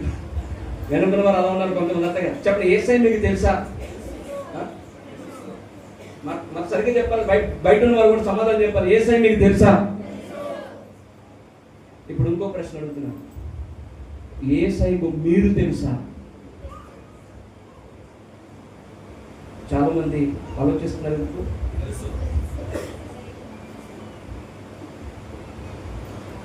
చాలా మందికి యేసయ్య తెలుసు, కానీ యేసయ్యను కలుసుకోలేదు. జక్కయ్య జీవితం ఎప్పుడు మారింది తెలుసా అండి? యేసయ్యను తెలుసుకుంటే మారలేదు. ఆయన యేసయ్యను తెలుసుకొని మేలు చెట్టు ఎక్కి కూర్చుంటే మారలేదు. ఇంట్లోకి యేసయ్య రాగా, యేసయ్యను కలుసుకోగా జక్కయ్య నోట్లోంచి కొత్త మాటలు వచ్చాయి. ఆమేన్, హల్లెలూయా. చాలా మంది క్రైస్తవులు చిన్నప్పటి నుంచి వెళ్తారు చర్చికి, చిన్నప్పటి నుంచి పాటలు పాడతారు, కానీ యేసయ్య తెలుసు, కానీ వారంటే యేసయ్యకి తెలియదు. ఎందుకంటే యేసయ్యను కలుసుకోలేదు. సీఎం చంద్రబాబు నాయుడు గారు ఉన్నారు, ఆయన తెలుసు అందరికీ. మరి ఆయనకి నువ్వు తెలుసు అంటే, ఆయన నీవు ఒకరోజు కూర్చొని కాఫీ తాగితే తెలుస్తుంది. ఆయన గుర్తుపడతారు, 10వ రోజు మనం కలుసుకున్నాం కదా. మరి నువ్వు ఎప్పుడు కలుసుకున్నావు యేసయ్యని? యేసయ్య ప్రేమ అర్థమైందా?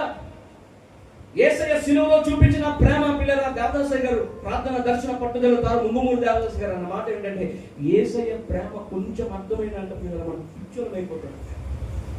ఏంటండి, మనుష్య కుమారుడు అన్న మాటలో ఎంత మర్మం ఇవిడిందంటే, ఎందుకైనా మనుష్య కుమారుడు ఈ లోకానికి వచ్చారంటే, నీ పాపము నిమిత్తము దేవుడు ఆయన పాపముగా చేశారు, నీ అతిక్రమం నిమిత్తం దేవుడు ఆయన నలగొట్టారు, నీ దోషం నిమిత్తం ఆయన నలగొట్టారు, నీ అతిక్రమం నిమిత్తం ఆయన గాయపరిచారు.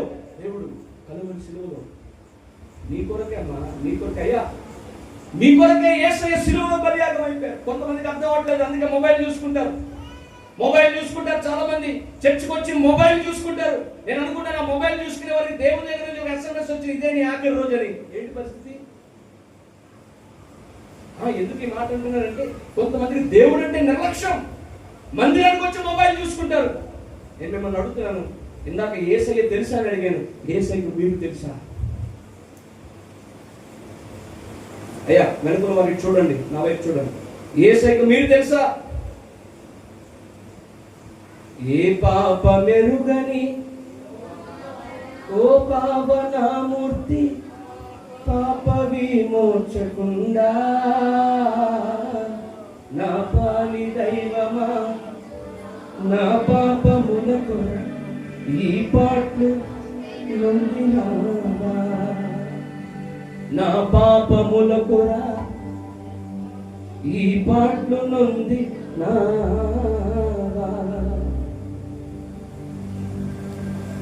ప్రభు నేను పిలుస్తున్నారు ఈరోజు.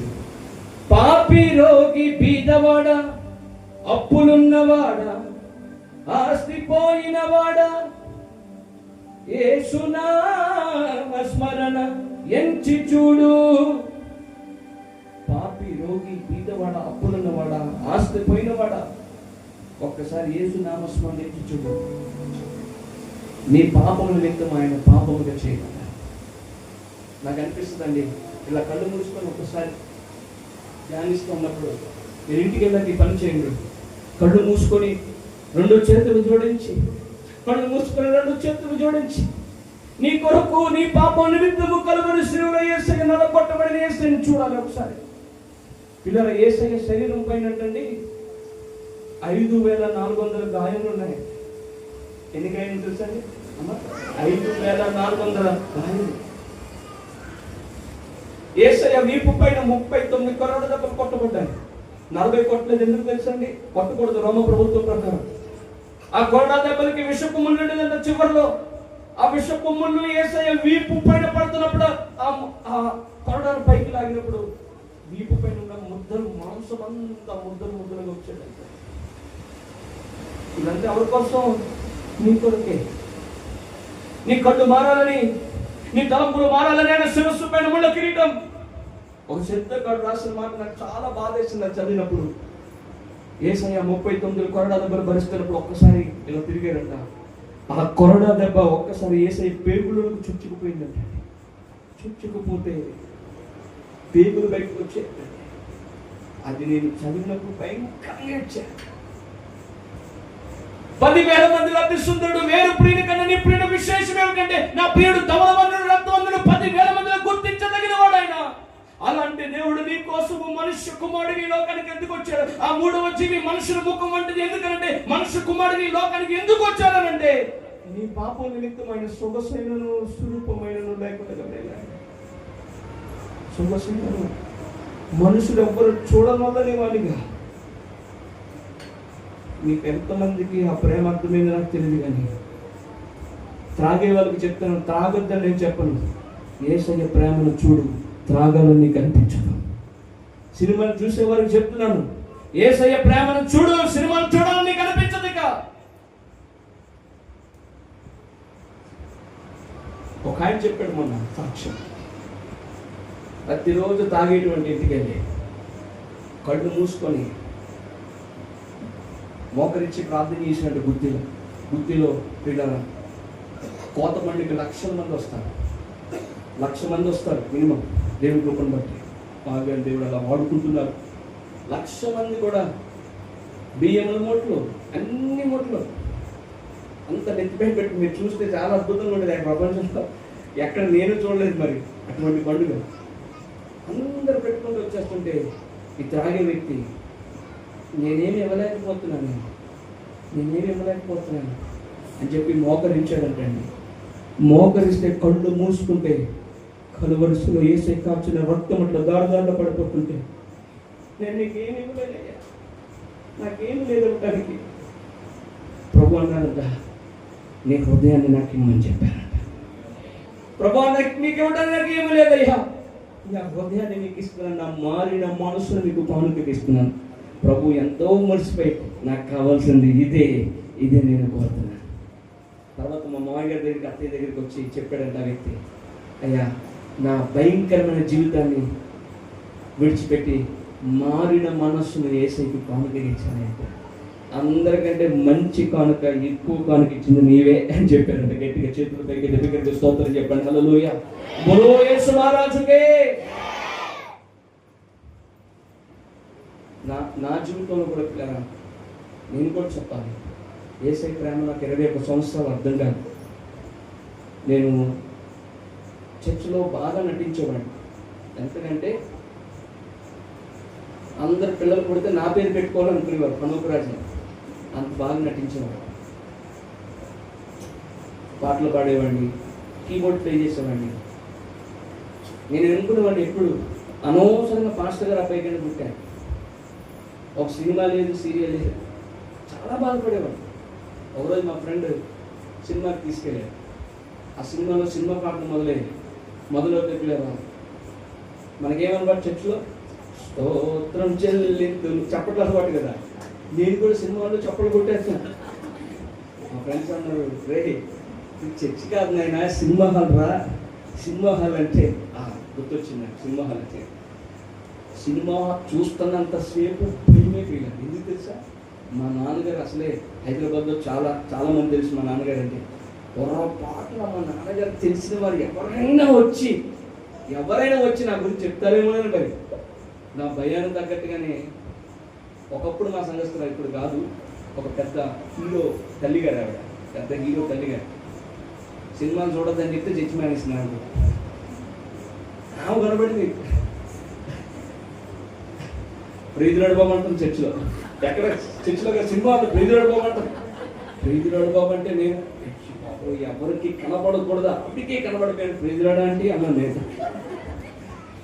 బాబు నువ్వెందుకు ఇక్కడ ఉన్నావు అన్నాను. నేను పెద్ద తెలివైన వాళ్ళగా మీరెందుకు ఎక్కడ ఉన్నారని ముందు అడిగేశా. ఆమె నాకు కౌంటర్ ఇచ్చి నువ్వెందుకు ఇక్కడ ఉన్నావు అన్నాడు. మరలా సినిమాలకి వెళ్ళదు తీరాను. ఎందుకు తెలుసా, ఆవిడ ఉంటుందేమో భయంగానే వెళ్ళిపోయి చెప్పేస్తుంది మా నాన్నగారికి మీ బాబు ఇక్కడ కనపడ్డాడు. చెప్పదు అనుకున్నాను, ఎందుకని ఆవిడ కూడా వచ్చిందిగా. అలా ఉండేది నా జీవితం. చిన్నప్పటి నుంచి చాలా బాగా చదివేవాడిని. స్కూల్ పైన నా ఫోటో వేసేవారు, because I was a topper. School పైన నా ఫోటో వేసేవారు, అది చూస్తూ గర్వపడేవాడిని, నేను ఇంత తెలివైనవాడిని. కానీ దేవునికి వ్యతిరేకంగా వెళ్ళిపోయేటప్పటికి సబ్జెక్ట్స్ ఫెయిల్ అయిపోవడం ప్రారంభించాను. సబ్జెక్టులు ఫెయిల్ అయిపోవడం ప్రారంభించాను. దేవుడికి దూరంగా వెళ్ళిపోవటం మా అమ్మగారు గమనించింది. 3 సంవత్సరాలు ఉపవాసం ఉండి మా అమ్మగారు ప్రార్థన చేసి చేసి చేసి చేసి ఆవిడ కన్నీరు అలా పారుతూ ఉండేది మందిరంలో. ఆవిడ కన్నీరు ఏర్లై పారితే ఆ కన్నీటి ప్రవాహంలో కొట్టుకొచ్చిన వ్యక్తి నేను. ఇక్కడ నిలబడి ఇట్లా వాక్యం చెప్తానంటే దేవుని మహాకృప, ఆయన కృపతో మా తల్లి గారి ప్రార్థన ఆయన విని నన్ను జ్ఞాపకం చేసుకున్నారు. ఒకరోజు నేను ఇంట్లో ఉన్నప్పుడు ప్రభు నన్ను దర్శించాను. మీకులాగే అలవాటు ఉండేది అంటే కొన్నిసార్లు అలవాటు వేరు, భక్తి. చాలా మంది అలవాటు అనుకుంటారు, అలవాటే అదే భక్తి అనుకుంటారు. కాదు, అలవాటు వేరు, భక్తి. చర్చికి రావడం అలవాటు, భక్తి అనేది ఏహలోక మాలిన్యం అంటకుండా జీవించడమే భక్తి. ఆ రోజు నాకు అర్థమైంది, యేసయ్య మనుష్య కుమారుడు ఎందుకు వచ్చాడు. ప్రభు నాకు ప్రత్యక్షమయ్యాడు. కళ్ళు మూసుకుంటే ఆయన ముళ్ళ కిరీటం, తలపైన ముళ్ళ కిరీటం దారదారుగా పడిపోతుంటే నా 2 చేతులు జోడించి, ప్రభా నీ కుమారుడు ఉండే యోగ్యత మాత్రం నాకు లేదయ్యా, ఒక అవకాశం అయ్యా, నీ గాడిద పిల్ల కింద ఉంటానయ్యా. ఆ గాడిద అలనాడు ఎరుషలేము లోనికి గాడిద ఎట్లాగైతే మోసుకుని వెళ్ళింది, నిన్ను కూడా మోసుకుని వెళ్ళిపోతాను, ఎక్కడికంటే అక్కడ ఊరేగిస్తానయ్యా, ఒక్క అవకాశం ఏదైనా అని అడిగాను. ప్రభు చిరునవ్వుతున్నమాట, నీవు నా ప్రియ కుమారుడు అని నాలోకి వచ్చారు. ఆ రోజు యేసు రక్తము ప్రతి పాపము నన్ను పవిత్రంగా చేసేసాను. ఆ రోజు యేసయ్య ప్రేమతో చేతుల పైకి దగ్గరగా స్తోత్రం చెప్పాడు. హల్లెలూయా, బోలో యేసు మహారాజుకే. మిమ్మల్ని అడుగుతున్నాను, మీకు ఇంకా యేసయ్య ప్రేమ అర్థం అవ్వకపోతే ఇదే మిక్కిలి అనుకూలమైన సమయం, ఇదే రక్షణ దినం. తన అతిక్రమములకు పరిహారం నొందినవాడు, తన పాపములకు ప్రాయశ్చిత్తం నొందినవాడు ధన్యుడు. నీవు ధన్యురాలుగా మార్చబడాలని దైవ సేవకులు ఈ గుడిని ఏర్పాటు చేశారు. మీరు ధన్యులుగా మార్చబడి ఇక్కడ నుంచి వెళ్ళుతారు గాక. నేను ప్రసంగం అయిపోగానే అందరూ కూడా మోకరించలేమని నిలబడండి. ప్రసంగం అయిపోగానే నేను చెప్పాను, ప్రభు మన మంచున్నారు. ఎక్కడ 2-3 ఆయన నామములో కూడిన వారి మధ్య ఉందని సెలవిచ్చిన దేవుడు ఆయన మన మంచున్నారు. మోకరించి మీ జీవితాన్ని యేసయ్యకి ఇవ్వండి, మీ హృదయాన్ని యేసయ్యకి ఇవ్వండి. మీ పాపములన్నీ క్షమించబడతాయి, నూతన హృదయాన్ని మీకు ఆయన ఇస్తారు. హల్లెలూయా, బోలో యేసు మహారాజుకి. నేను ముగించేస్తాను కదా. 4వ జీవి చెప్పండి. మొదటి జీవి, కొంచెం డీజిల్ లేని బండిలాగా డీజిల్ తక్కువైపోతున్నట్టుగా అయిపోయింది, అట్లా కాదు చెప్పాలి. మొదటి జీవి, డీజిల్ లేదని డీజిల్ ఎక్కించుకున్నట్టున్నా చెప్పండి. వెనకాల చెప్పండి. మొదటి జీవి ఎటువంటిది? సింహము వంటిది. 2వ జీవి వెరీ గుడ్, దూడ వంటిది. 3వ జీవి మనుషుని ముఖం వంటిది. లూకాసు సువార్తలో మనం చూసాం. ఎందుకు మనుషుని ముఖం వంటిది ఆ జీవి అని అంటే, యేసయ్య 100కి 100% మనుష్య దైవ కుమారుడైన మనుష్య కుమారుడు ఈ లోకానికి వచ్చి మన అతిక్రమణ నిమిత్తం ఆయన గాయపరచబడ్డారు. నేను ఇంటికి వెళ్ళా చాలా పేతురు రాసిన 1:24 ఉంటుంది. ఆయన అంట మన పాపములను ఆయన శరీరమందు మ్రాను మీద ఆయన మోసుకొని పోయిన మన విషయాన్ని మనం చూస్తాం. ప్రతిదీ నీ బాధ, నీ వేదన అంతా యేసయ్య అని భరించేశాడు. శిక్ష భారమెల్ల మోసి శిక్ష దించి వేసినావు, పాప భారమెల్ల మోసి బరువు దించి వేసినావు, వ్యాధి భారమెల్ల మోసి వ్యాధి దించి వేసినావు, రక్షకానా వందనాలు, శ్రీ రక్షకానా వందనాలు. పడతారా? పాప భారమెల్ల మోసి బరువు దించి వేసినావు, శిక్ష భారమెల్ల మోసి. నీ సమాధానార్థమైన శిక్ష, మన సమాధానార్థమైన శిక్ష అతని పైన పడింది, యేసయ్య పైన పడింది. హల్లెలూయా. పాపముకు రావాల్సిన శిక్ష ఏంటంటే, పాపము నుంచి జీతము మరణము. ఆయన మరణం ఉంది, మన మరణంలో నుండి జీవములోనికి ఆయన దాటి వేయించేది. గట్టిగా స్తోత్రం చెప్పండి. హల్లెలూయా, బోలో యేసు. చేతులపై బలంగా చేతులపై. పాప భారమెల్ల మోసి బరువు దించి వేస్తామండి. పాప భారమెల్ల మోసి బరువు దించి వేసినావు, శిక్ష భారమెల్ల మోసి శిక్ష దించి వేసినావు, వ్యాధి భారమెల్ల మోసి వ్యాధి దించి వేసినావు, పాప భారమెల్ల మోసి బరువు దించి శిక్ష భారం వల్ల మోసి శిక్ష దించి వేసినావు, వ్యాధి భారం ఎల్ల మోసి వ్యాధి దించి చదువు గది రక్షకానా వందనాలు. సంతోషంగా పిల్లలు రక్షకానా రక్షకానా వందనాలు. బోలో యేసు మహారాజుకే. చెప్పండి, ఆయన ఎవరు? రక్షకుడు. పాపులను రక్షించకు క్రీస్తు యేసు ఈ లోకమునకు వచ్చిన వాక్యము నమ్మదగినదయు పూర్ణ అంగీకారమునకు యోగ్యమునై. నేను 4వ జీవిలో వెళ్ళిపోతున్నాను పిల్లరా. మీరు చాలా ఆసక్తిగా వింటున్నారు. నేను ప్రభువుని స్తుతిస్తున్నా. ఆసక్తి లేని వాడికి ఏ శక్తి ఏముండదు. ఏ శక్తి? నిద్ర శక్తి తప్ప ఇంకేముండదు. ఏముండదండి? నిద్ర శక్తి తప్ప ఏముండదు. ఆసక్తి కలిగిన వాడికి, ఆశ కలిగిన ప్రాణాన్ని దేవుడు తృప్తి పరచబడి వెళ్తారు ఇక్కడ నుంచి. నేను నమ్ముతున్నాను. 4వ జీవి చూడండి, దగ్గరికి చెప్పండి. ఎగురుచున్న ఎలా చూపించారు? అలా ఎగురుతున్నారని చెప్పి పక్కన వాళ్ళు నిద్రపోతుంది కొంచెం అలా అలా కొట్టండి. చెప్పండి. 4వ జీవి ఎటువంటిది? చిన్న పిల్లలు అయిపోదాం. చూపించండి, ఎలా చూపించండి? ఎగురుచున్న పక్షి లాంటిది కాదు, నేను పక్షిరాజు వంటిది. పిల్లలు కూడా బాగా వింటున్నారు. చెప్పండి, 4వ జీవి ఎటువంటిది? నేనే యాక్షన్ చేస్తాను, మీరేమిటండి ముందు కలవాలి చేయాలా? ఎగురుచున్న 4వ జీవి ఎక్కడ చూడాలి మరి మనం? ఏ సువార్త చూడాలి? Very good. 4వ సువార్త యోహాను సువార్త 8వ అధ్యాయము 23వ వచనం చూడండి పిల్లరా. చదవండి, చదువు. ముగించేస్తాను, నేను ముగించేస్తాను. చూడండి. అప్పుడు ఆయన, మీరు క్రింది వారు, చాలు నేను పైనుండి వాడు, చాలు నేను ముగించేస్తాను. తల పైకెత్తాను పిల్లలు ఒక్కసారి. 4వ జీవి ఎందుకు ఎగురుచున్న పక్షిరాజు వంటిదంట అంటే, పక్షిరాజు బైబిల్లో ఉంది. యోబు గ్రంథంలో పిల్లరా, మీరు ఇంటికి వెళ్ళాక చదవండి. నేను అది రెఫరెన్స్ చెప్పను కానీ, యోబు గ్రంథము 37, 38, 39 అధ్యాయాలు మీరు చూసినట్లయితే పక్షిరాజు గురించి క్లియర్ గా ఉంది. పక్షిరాజు కొండ పేటు పైన తన గూడును కట్టుకుంటుందంట. పక్షిరాజు ఎప్పుడు తన చూపు పైపైనే ఉంటుంది. వర్షం వస్తే పక్షిరాజు ఏం చేస్తుందని తెలుసండి? గూడికి రాదంట, గుడ్డికి రాదంట. వర్షం వస్తే అన్ని చిలకమ్మ లేదంటే అన్ని ఎక్కడికి వచ్చేస్తే ఏ గూటికి చేరుకుంటాయి. కానీ పక్షిరాజు ఎంత వర్షం వచ్చినా సరే పైకే ఎగురుతుందంట. అది పక్షిరాజుల లక్ష్యం. మరి ఇంతకీ ఈ 4వ జీవి పక్షిరాజుతో ఎందుకు ఉంది? పక్షిరాజులాగా ఉంది ఎందుకు అని అంటే పిల్లరా, పక్షిరాజు ఎట్లాగైతే పైనే ఎగురుతుందో, పైకి సంబంధించిన జీవో యేసుక్రీస్తు ప్రభువు కూడా ఇందాక మీకు చదివారు. యోహాను సువార్త 8:23లో చదివారు. నేను పైనున్న వాడును, మీరు క్రిందున్న వారు. నేను పైనుండి వచ్చిన వాడును. అందుకే శాస్త్రుల పరిస్థితికి అర్థం కాలేదా బోధలు? లోకంలో వెర్రి వారిని దేవుడు ఎన్నుకున్నాడండి శిష్యులైన వారు. జ్ఞానులు సిగ్గుపరచుటకు వెర్రి వారినంట. ఎన్నికైన వారిని, ఏర్పరచబడిన వారిని సైతం సిగ్గుపరచుటకు ఎన్నిక లేని వారిని ఆయన ఎన్నుకున్నాడు. బలహీనులను ఆయన ఎన్నుకున్నాడు. పైన ఉన్నవాడు ఆయన పైన ఉన్నవాడైతే మనం ఏం చేయాలంటే, కొలసి రాష్ట్ర పత్రిక 3:2లో ఉంది, మనము కూడా పైన వాటినే వెతకాలి. పైన వాటిపైనే మనం మనసు ఉంచుకోవాలి. ఏంటి మరి పైన ఉంది? పైన ఉండటం అంటే ఏమిటి? ఒక ఆమె పైన వాటిని వెతకండి అంటే ఎక్కి ఇంట్లోకి వెళ్ళి స్టూల్ వేసుకొని పైన సర్దనని వెతుకుతుందండి. అప్పుడే పాస్టర్ గారు ఇంట్లోకి వెళ్ళారంట. ఇంట్లోకి వెళ్ళి, ఏమ్మా ఒక్కడితే పైనే వెతుకుతుంటే, వారు చెప్పారు కదండి పాస్టర్ గారు పైన వాటిని వెతకమండి. అందుకే పైనే వెతుకుతానండి. మీరు వచ్చినప్పుడు ఇంకా వెతకాలని వెతుకుతాను అన్నా. పైన వాటిని వెతకడం అంటే ఏమిటి పిల్లరా? ఒక్కసారి నేను ఒక చార్ట్ చూపిస్తాను మీకు. పైన వాటిని వెతకడం అంటే ఆ చార్ట్ మీరు చదివితే బాగా మీకు అర్థమైపోద్ది. చదవండి, తీసుకురా, ఇక్కడ పట్టుకోండి. ఎవరైనా ఇద్దరు వచ్చి పట్టుకోండి. ఈ చార్ట్ మీరు చూస్తే మీకు చాలా బాగా పైన వాటిని వెతకడం అంటే ఏమిటో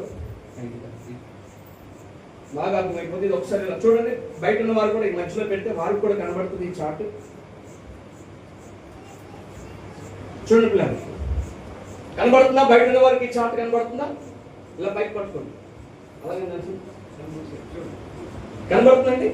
అక్షరాలు కనబడుతున్నాయి. అది కనబడుతుంది చెప్పట్లేదు ఏంటండి? తెలుగు రాదా? వేరే భాషలో లేదు కదా, ఇక్కడ తెలుగే కదా. చూడండి చూడండి పైన వాటిని వెతకడం అంటే చూడు కింద నుంచి రావాలండి. ఆరోది ఏముంది చూడండి. ఆరోది ఫస్ట్ది నామకార్థ జీవనం. చదవండి, ఫస్ట్ చూడండి పిల్లలు, బాగా చూడండి. పైన వాటిని వెతకటం అంటే ఏంటో మీరు కరెక్ట్ గా మీరు నేర్చుకుని ఎక్కడి నుంచి వెళ్తే మీరు ధన్యులు. చూడండి మొత్తం చూడండి, మొత్తం ఏముంది? నామకార్థ జీవనం. అయ్యే చెప్పండి, నామకార్థ అంటే నామకార్థ జీవనం అంటే ఏమిటి? మాట్లాడలేదు మీరు. నామకార్థ జీవనం అంటే ఏమిటి? పైకి భక్తి గల వారమని చెప్పుకొనొచ్చు దాని శక్తిని ఆశ్రయించని వారు. అంటే వీరు చర్చికి వస్తారు, సాయంత్రం సినిమా లేదండి, సీరియల్ లేదండి, జబర్దస్త్ అది లేదండి, అప్పుడప్పుడు కామెడీ క్లిప్స్, అవి కూడా అవి చూసే వాళ్ళంతా నామకార్థ జీవులు. మరలా చెప్తున్నాను, వీరికి ఉండే మరొక పేరు ఏంటంటే కోమా బ్యాచ్. యేసయ్య పేరుకే రిపేర్ తెచ్చే బ్యాచ్ ఈ బ్యాచ్. పైన స్టార్ కింద బారుండే బ్యాచ్ ఇది. నామకార్థులు ఇలా ఉంటారు. చెప్పండి, నామకార్థులు అంటే పైకి భక్తి గలవారు అని వేషం వేస్తూ శక్తిని, దేవుని శక్తిని పొందని వారు ఆశ్రయించిన వారు. రెండు చేతులు జోడించి చెప్తాను, నామకార్థములు ఉన్నవారు ఎవ్వరు కూడా పరలోకానికి వెళ్ళరు.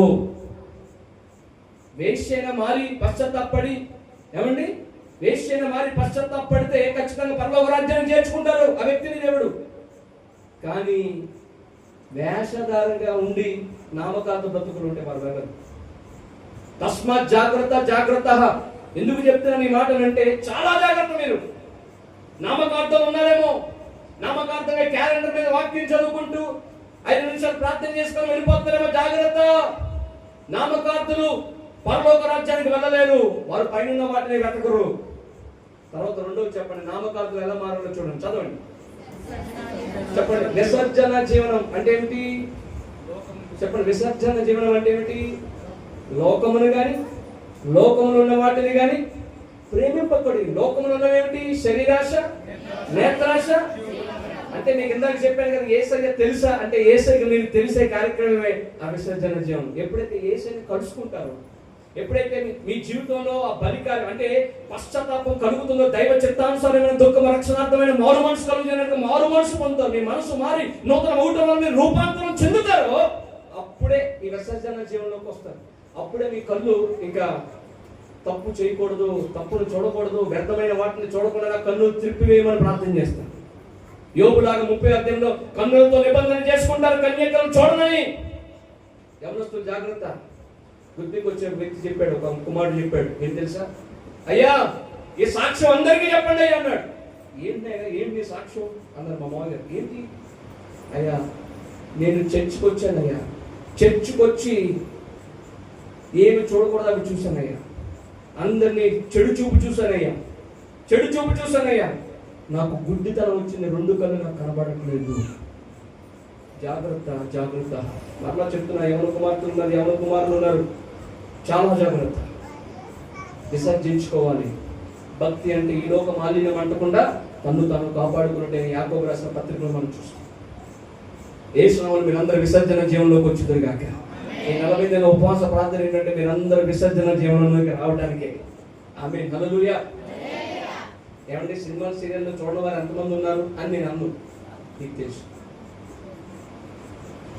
చెప్పండి, సరే మీకు ఒక అవకాశం ఉన్నారా? మీరు సినిమాలు సీరియల్ చూసే వాళ్ళు ఉన్నారా లేదా? ఒకరిని కోరుకోడు, ఒకరిని కోరుకు. రెండు పడవల మీద ప్రయాణము, నువ్వైతే చల్లగానే ఉండు, లేదా లోపలికి వెళ్ళిపోయిక. నీకు తెలుసు తర్వాత తీర్పు ఉంది, తీర్పు ఉందని మర్చిపోకు. ధవళ సింహాసనము తీర్పది. తీర్పులు 2 రకాలు. మళ్ళీ అలా చెప్పుకుంటూ పోతే రాత్రంతా మీరు వినేటట్టుగా ఉన్నారు, కానీ తీర్పులు 2 రకాలు. ఒకటి బహుమానాల తీర్పు, ధవళ సింహాసనం తీర్పు. ఆ తీర్పులోనికి వస్తావు, జాగ్రత్త. విసర్జన జీవనంలోకి మీరు వచ్చిందిగా. తర్వాత ఏంటండి, ఎవరైతే విసర్జన జీవనంలోకి వస్తారో, ప్రభుని సొంత రక్షకుని అంగీకరిస్తారు, చాలా జాగ్రత్తగా గమనించండి. వారు శ్రద్ధగా బైబిల్ చదువుతారండి, శ్రద్ధగా ప్రార్థన చేస్తారు, వాక్యం వినేట్లో ఆసక్తి, కానుక సమర్పించుకుంటులో. తర్వాత ఉజ్జీవ పైన వాటిని వెతకడం. 4వ జీవం ఎటువంటిది? ఎగురుచున్న పక్షురాలు కిందకి ఎగరదు. ఎప్పుడు? యేసయ్య కూడా పైన వారు కనుక మనం కూడా వేటిని వెతకాలి? పైన వాటిని అలా కింద నుంచి వెతుక్కుంటూ రావాలి. ఎలాగా చెప్పండి? ఉజ్జీవజనం అనగా పరిశుద్ధాత్మ శక్తిని పొందుకోవాలి. కొంతమంది మీలో నీటి బాప్తిసం పొందుకున్నారు కానీ పరిశుద్ధాత్మ అభిషేకాన్ని పొందుకోలే. 120 మంది మసిబగ్గులు పిల్లల మేడ గదిలోకి వెళ్ళారు. దాదాసాయి గారు చెప్పిన మాట ఏంటంటే, బలమైన గాలి వీచి ఉండగా ధ్వని, అకస్మాత్తుగా వారు కూర్చుని ఇల్లంతా నిండిపోయింది పిల్లల, మరియు అగ్ని జ్వాలల వంటి నాలుకలు పెంపాకింపబడినట్లుగా వారికి కనబడగా ఒక్కొక్క అగ్ని నాలుక వారిని కాల్చగా దేవుడు వారికి వాక్కు శక్తి అనుగ్రహించడం కలిగి అన్య భాషలో వారు మాట్లాడారంట. అంటే 120 మంది మసిబొగ్గులు దేవుని శక్తిని పొందుకొని నిప్పు కణములుగా బయటకు వచ్చారు. పరిశుద్ధాత్మ శక్తి ద్వారా నిప్పు కణములుగా బయటకు వచ్చారు. యేసు నామములో మీరు ఇక్కడ నుండి నిప్పు కణములుగా బయటకు వెళ్తురు గాక. ఆయనను పరిశుద్ధాత్మ మీ మీదకి వచ్చినప్పుడు మీరు శక్తిని నొందుదురు.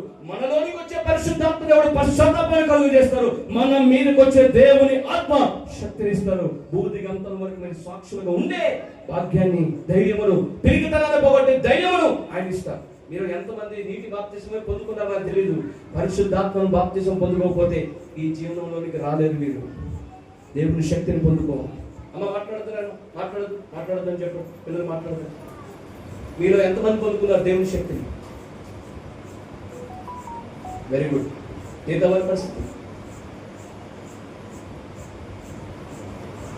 హేగే ఎస్తేరును సిద్ధపరిచినట్లుగా, నయోమి రూతును సిద్ధపరిచినట్లుగా, ఎస్తేరు పెళ్లి కుమార్తెకు సాదృశ్యం, సంఘానికి సాదృశ్యం.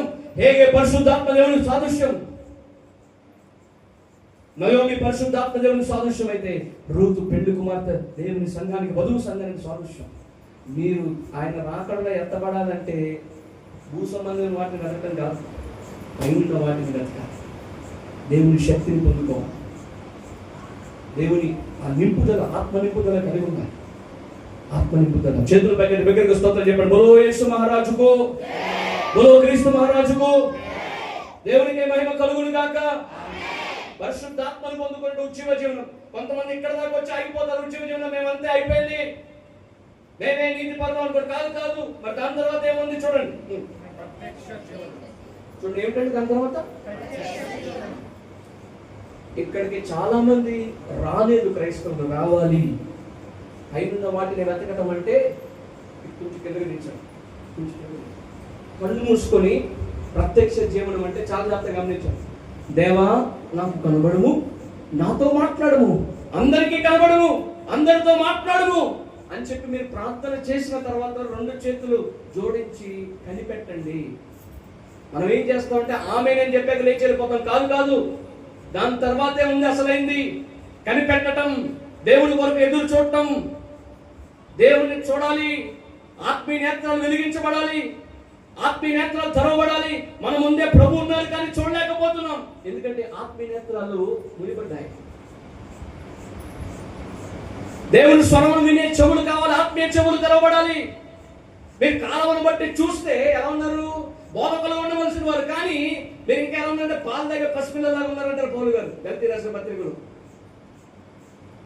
జ్ఞానేంద్రియములు తెరవబడాలి, ఆత్మీయ నేత్రములు తెరవబడాలి, ఆత్మీయ చెవులు వినబడాలి. ఆ మాట అర్థమవుతలేదు చాలా మందికి. మీలో ఒక బలమైన కోరిక ఉంది, ప్రభువుని చూడాలని. తన్ను వెతుకు వారికైనా ప్రత్యక్షమయ్యే దేవుడు. స్తోత్రం చెప్పండి. హల్లెలూయా. నేను ఇక్కడ నిలబడి నేను చూడకుండా మీకు చెప్తే అబద్ధికులు అయిపోతాను. నేను విన్నాను స్వామి, దేవుని స్వామి నేను విన్నాను. నేను ప్రభు హస్తాన్ని నేను చూశాను. ఆత్మీయ నేతలు ఒకసారి 4 ప్రార్థన చేస్తూ కనిపెడుతున్నప్పుడు ప్రభు హస్తం, బలమైన హస్తాన్ని నేను చూశాను. ఆ స్థాయిలోకి రావాలి పిల్లలు. ప్రత్యక్ష అంటే నేనేదో గొప్పవాడిని నేను చెప్పట్లేదండి. ఇవన్నీ నేర్పించారు మాకు, ఒక దైవజనుడు నేర్పించారు. చూడాలి, దేవుని చూడాలి. నాకు తెలిసిన ఒక ఫ్రెండ్ ఉంటాడు, ప్రభుని చూడాలని ఆశ. 2 సంవత్సరాలు ఇచ్చాడంట ప్రభుని చూడాలి. తలగడంతా తెలిసిపోయిందంట.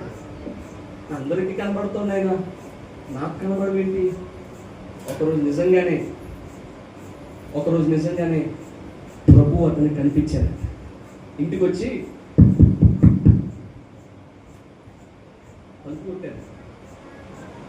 తలుపు తీశాడు. బయటకు వెళ్దామా అని అడిగారు. ఇదంతా ఆయన ఏడ్చి ప్రార్థనలో ఉండి ఇంకా అలా పడుకుపోయాడు. బయటకు వెళ్దామా అని అంటే వెళ్దామా. వస్తు తిరిగి అలా వచ్చి లోపలికి వచ్చి పడుకుపోతున్నాడు. అప్పుడు పరిశుద్ధాత్మ దేవుడు గుర్తు చేశాడంట, ఎంతకి వచ్చిన వ్యక్తి ఎవరో గుర్తుపట్టావా? అప్పుడు ఈయనకి అర్థమైందంట, 2 సంవత్సరాలు ఎవరి కోసమైతే ఏడ్చాను ఆయనే నా దగ్గరికి వచ్చానని. యేసయ్యా మిమ్మల్ని బయటికి తీసుకెళ్ళడానికి వచ్చావయ్యా అని పరిగెత్తుకుంటే ఏసైని కౌగిలించుకొని నాతో చెప్పాడండి ఆయన, సార్ నన్ను సార్ అని పిలుస్తారు, ఏసైకి ఎన్ని ముద్దులు పెట్టాను తెలుసా సార్, ఏసై కూడా నాకు ముద్దులు పెట్టాను సార్. ఏమండి ఆ కోరిక లేదా? ఈ కోరికలు లేని వరకు అంత లోకపు కోరికలు ఉంటాయి. ఎంత సంపాదించుకుందాం, ఏం తిందామా, ఏం ధరించుకుందామా, ఇది కాదండి. దేవుడు మనం ఏర్పరచుకుంది దీని కొరకు కాదు, పైన వాటి కొరకే. ఈ జీవిత కాలం మట్టుకు నువ్వు క్రీస్తులను నిరీక్షించిన ఎడల మనుషులందరికంటే దౌర్భాగ్యుడు అయిపోతావు, జాగ్రత్త. పైన వాటి కొరకే మన పరుగంతా, మన తుది శ్వాస విడిచే వరకు ప్రభు మిమ్మల్ని చూస్తానయ్యా, నీ కొరకు బ్రతుకుతానయ్యా, నీ స్వరం నేను వింటానయ్యా, మిమ్మల్ని చూడాలయ్యా. అది ఒక బలమైన కోరిక ఉండాలి పిల్లలు, బలమైన కోరిక. తర్వాత చూడండి, ప్రత్యక్ష జీవనం తర్వాత అక్కడితో అయిపోదండి. చెప్పండి దాని తర్వాత ఏంటి? దగ్గరగా చెప్పండి, మహిమ. ఇదే క్రీస్తు లాగా మారాలి. మీరు ఇంటికి వెళ్ళి చదవండి, గలతీ రాసిన పత్రిక 4:19, ఎఫెసీయులకు రాసిన పత్రిక 4:13 చదవండి. క్రీస్తు స్వరూపము మీ యందు ఏర్పడాలి. క్రీస్తు స్వరూపము మీ యందు ఏర్పడాలి. క్రీస్తులాగా మాట్లాడాలి, క్రీస్తులాగా చూడాలి. సాధు సుందర్ సింగ్ గారు ఊర్లోకి వస్తే అండి, వింటున్నారా? సాధు సుందర్ సింగ్ గారు ఊర్లోకి వస్తే పిల్లలు ఆడుకుంటే, ఇలాంటి పిల్లలు ఆడుకుంటూ ఉంటే మమ్మీ ఇంట్లోకి వెళ్ళి, మమ్మీ చిన్న క్రీస్తు వచ్చారు, మమ్మీ చిన్న క్రీస్తు వచ్చారు మన ఊర్లోకి అనేవారంట. అబ్బా ఏమి సాక్ష్యం అండి సాధు సుందర్ సింగ్ గారికి. రక్తశక్తమైన పాదాలతో ఆయన సువార్త భారతదేశానికి సువార్త ప్రకటించారు. ఒక భక్తుడు చెప్పిన మాట ఏమిటంటే, సాధు సుందర్ సింగ్ గారి దర్శనంలో చూశారు. ఆయన అన్న మాట ఏంటి తెలుసా? నా కుమారుడా, రిమెంబర్ భారతదేశం జ్ఞాపకం చేసుకో. ఎంతో మంది ప్రజలు నశించిపోతున్నారు కదా, భారతదేశం జ్ఞాపకం చేసుకో. ఇప్పుడు మీరు చెప్పండి, ఈ అన్ని స్టేజెస్లో మీరు ఏ స్టేజ్లో ఉన్నారు? నాకు తెలియదు, మీకు తెలుసు. ఇంకా నామకార్థంలో ఉంటే మనస్ఫూర్తిగా పశ్చాత్తాపడి ప్రభుని ఇక్కడే క్షమాపణ అడిగి, అయ్యా మిమ్మల్ని బాధ పెట్టాను, బాహటంగా మిమ్మల్ని సిలువేశానయ్యా, మీ నామానికి అవమానం తీసుకొచ్చాను, నన్ను క్షమించండి అని అడిగి మహిమ జీవనంలోకి రండి. ఎవరైతే మహిమ జీవనంలోకి వస్తారో పరలోకపు జీవనం. ఇక దీని గురించి చెప్పాలనంటే, ఒక అపవాది తంత్రములను మనము ఎరుగని వారము. ఒక తంత్రం ఏంటి తెలుసా? వాడు సంఘానికి పెట్టిన ఒక తంత్రం ఏంటి తెలుసా? కానీ పరలోకపు జీవనంలో అందరూ సమానమే. అందరూ సమానమా? మీరు చెప్పండి, పరలోకంలో అందరూ సమానమా కాదా? సమానం అన్నారు, మీరు చేయబోయేటండి.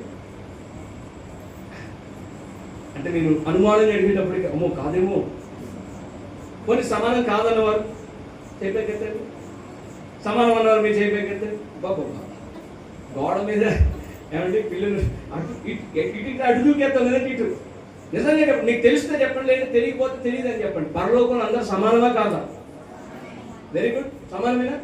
అది సమానం అన్నారు మీరు పూర్తిగా మీరు చేయబోయేటండి. వెరీ గుడ్, వెరీ గుడ్ అమ్మా, వెరీ గుడ్. నాకేదో తెలుసు అని చెప్పట్లేదు, నేను కూడా మీకులాగే ఒకప్పుడు అలాగే అనుకునేవాడిని. తర్వాత నాకు అర్థమైంది, లేఖనాలను పరిశీలన చేశాక నాకు అర్థమైంది ఏంటంటే, పరలోకంలో అందరు సమానము.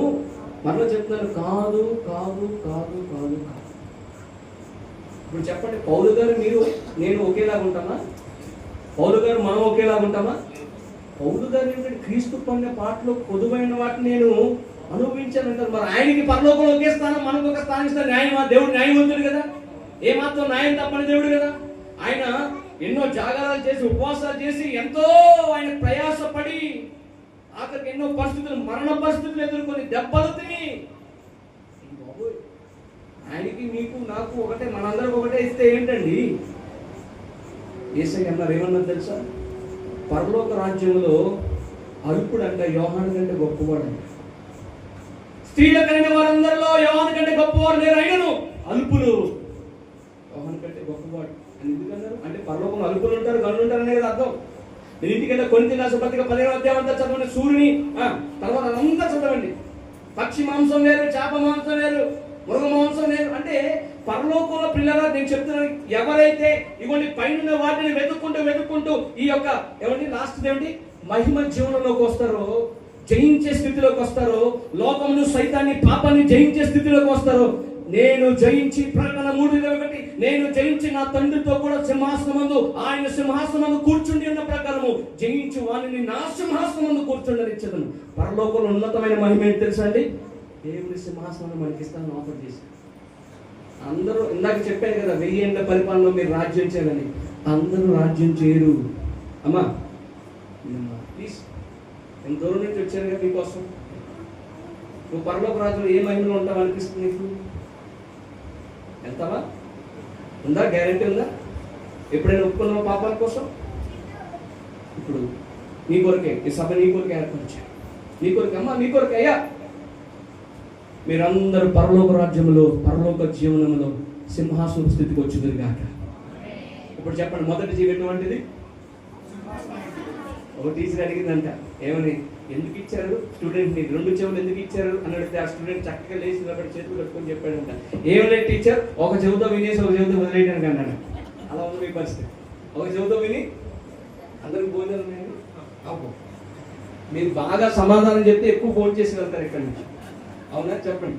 మొదటి జీవి బయట వాళ్ళు చెప్పాలి. మొదటి జీవి చెప్పట్లేదు. మొదటి జీవి ఎటువంటిది? గౌట్గా చెప్తారు, కరెక్ట్గా చెప్తున్నారు. మీకు 100కి 150 మార్కులు వేస్తాం. చెప్పండి, చేతుల దగ్గర చెప్పండి. మొదటి జీవి ఎటువంటిది? Very good. సింహం వంటిది 2వ జీవి, దూడ వంటిది 3వ జీవి, మనుషుల ముఖం వంటిది 4వ జీవి, ఎగురుచున్న. మరి ఇంతకీ 4 జీవులు ఏంటండి?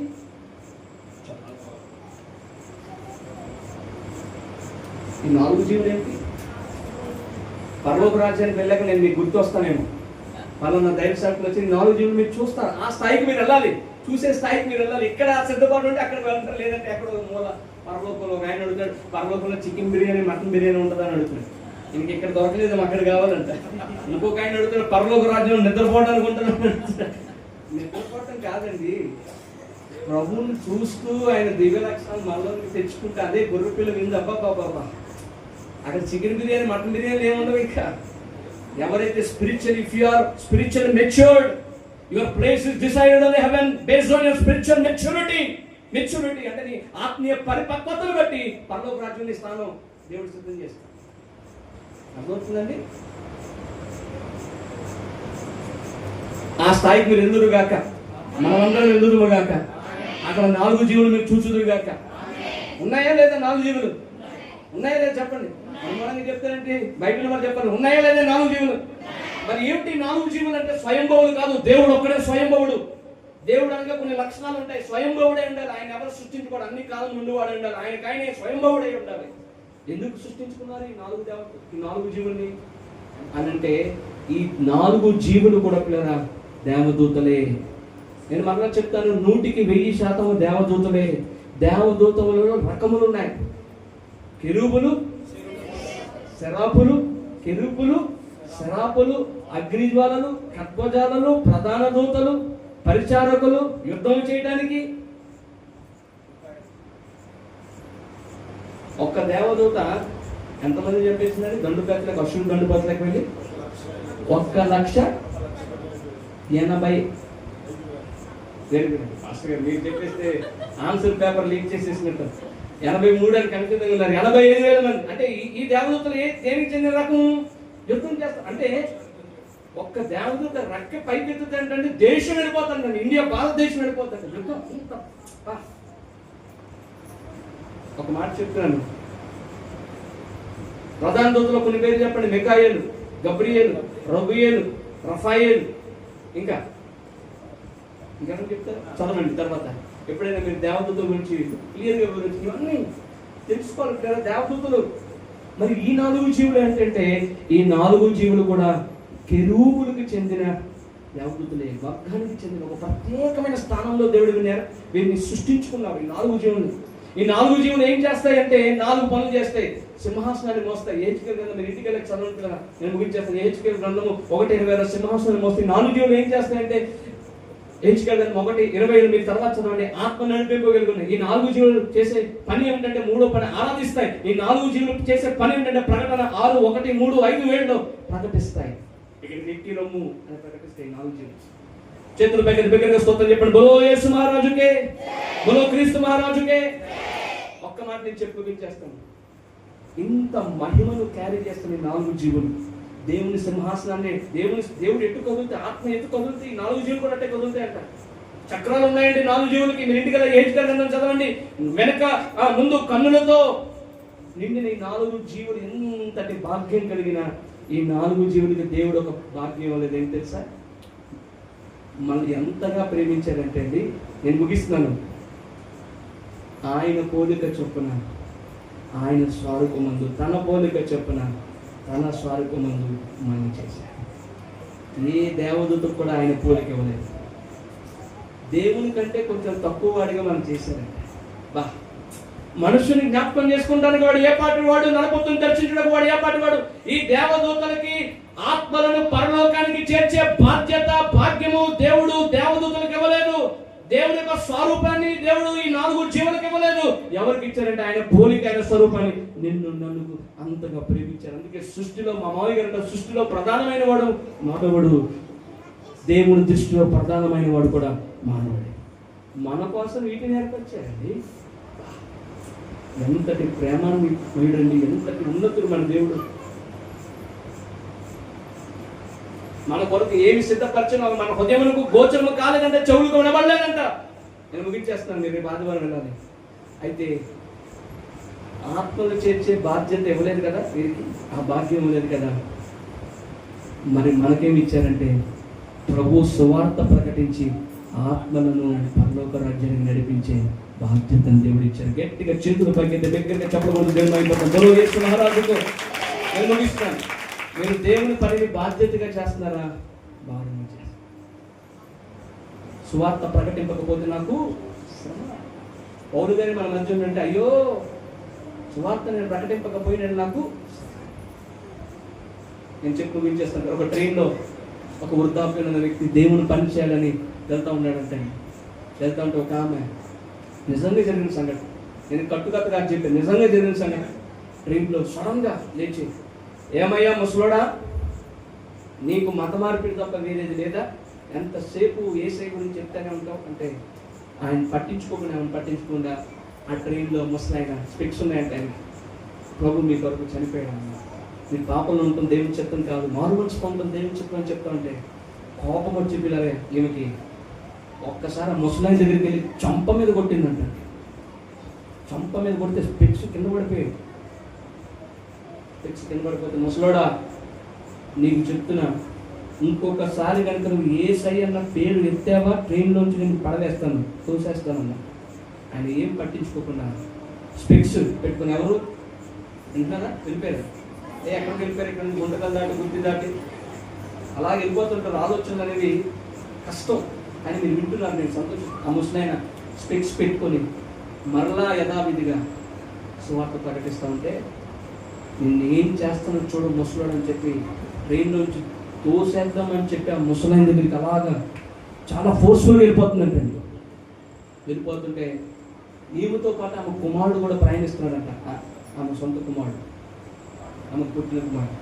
ఒక్కసారి ఆ ముసలాన్ని త్రోసేద్దామని వెళ్తా ఉంటే ఒక్కసారిగా అన్నాడంట ఆ కుమారుడు, మమ్మీ ఆ ముసలాన్ని ఏమి చేయొద్దు, యేసయ్య పంపించారు ఆ ముసలాన్ని మన కొరకు అన్నాడంట.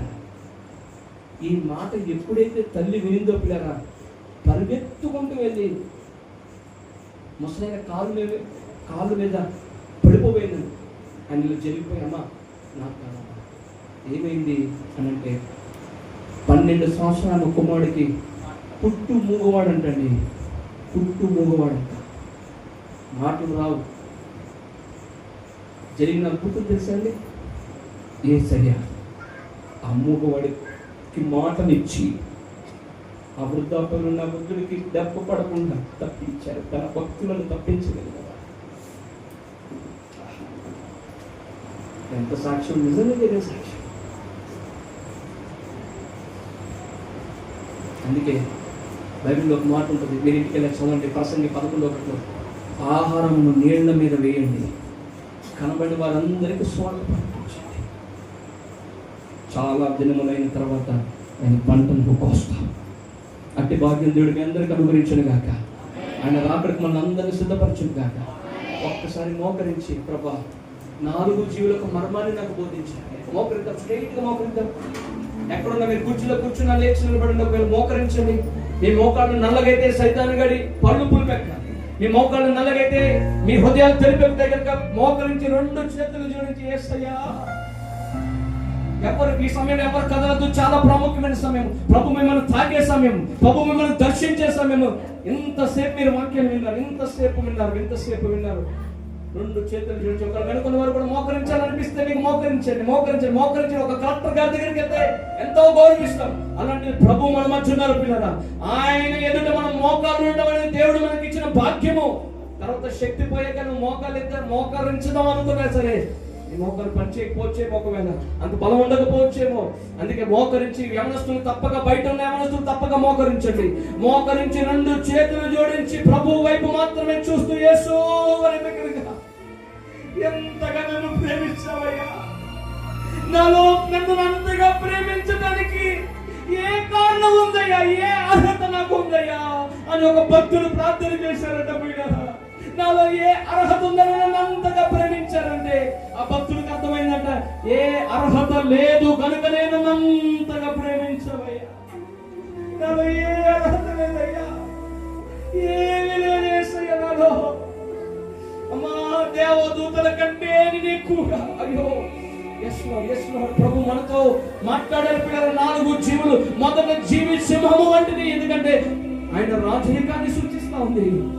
ఈరోజు నీ ప్రవర్తన అంతటి ఆయన అధికారాన్ని ఒప్పుకొని ప్రభు నన్ను క్షమించదని మనస్ఫూర్తిగా యేసయ్యా.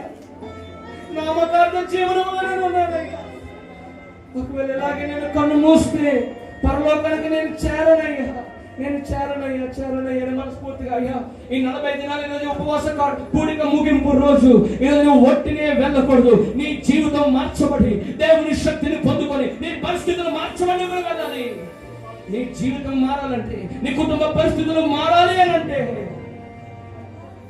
ప్రభు దగ్గరికి రా. నీ జీవితం మారితే నీ పరిస్థితులు మారుతాయి.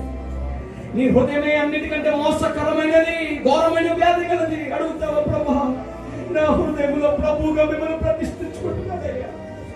యేసు అని బిగ్గరగా, యేసు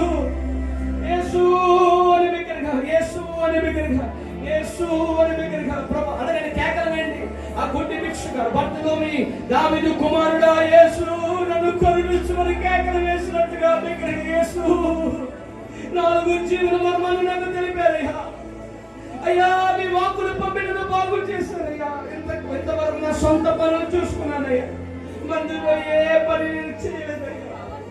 నన్ను క్షమించయ్యా. నా పిల్లలకు కూడా నేర్పించలేదయ్యా. నన్ను క్షమించండి అయ్యా. మనస్ఫూర్తిగా యేసు అని బిగ్గరగా, యేసు మీ పని చేస్తానయ్యా. మనస్ఫూర్తిగా యేసు మీ పని చేస్తాను. అమ్మ, ఇప్పుడు దాకా నీ పాపమే నీ కుటుంబంలో శాపమై కూర్చుందేమో.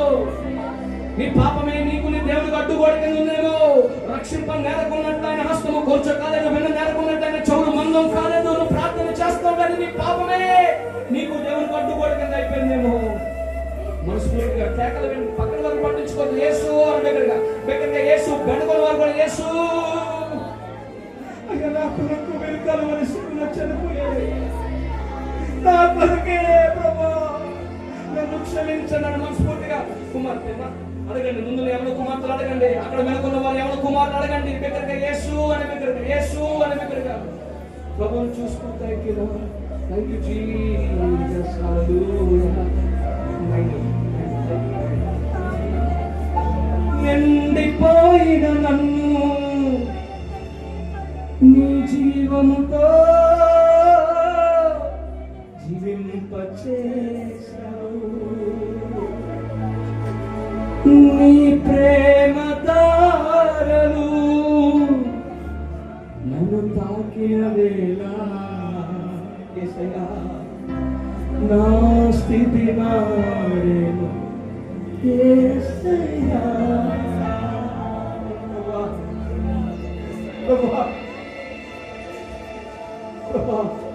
ఒక్కసారి నన్ను క్షమించండి. చప్పట్లు కొడుతుంది.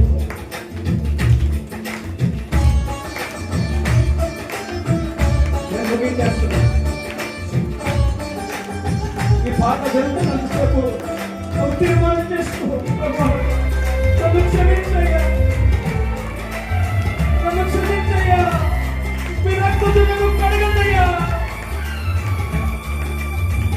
ఎడారిలో సెలయేరై పారెను నీ ప్రేమ, ఎండిన భూమిలో మొక్కై మొలిచెను యేసు నీ ప్రేమ.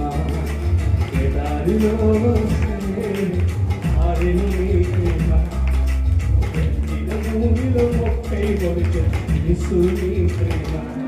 నీ ప్రేమ తారలు తాకిన వేళ నా స్థితి మారే యేసయ్యా.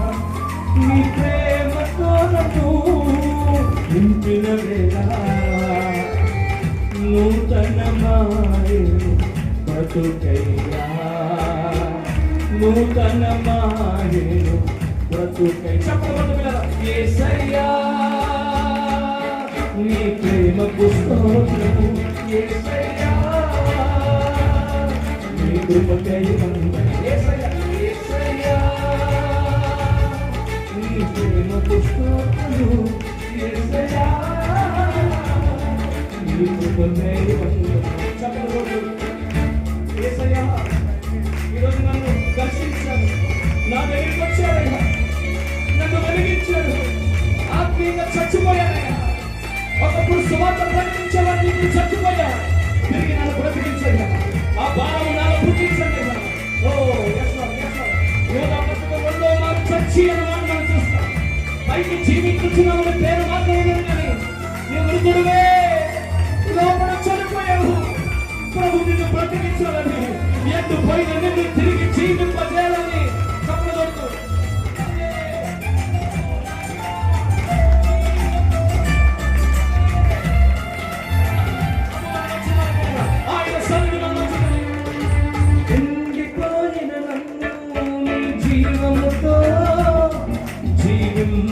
చేశావు. ఆశ్రయ వెలుగని నన్ను నీ రెక్కల చాటున భద్రపరిచావు.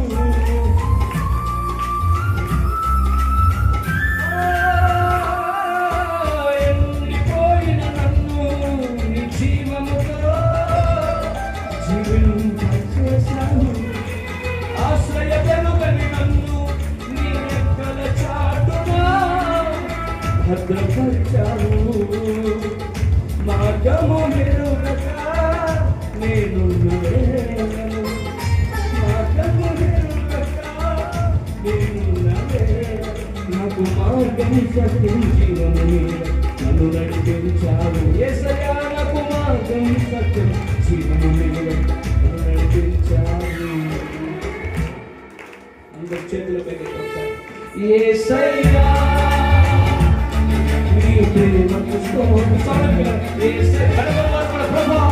ఒక తీర్మానం చేసుకుంటానయ్యా, ఆ 4 జీవులే అంతగా పనిచేస్తుంది, వాటి కంటే ఎక్కువగా నేను పనిచేస్తాను, నీ పని చేస్తానయ్యా.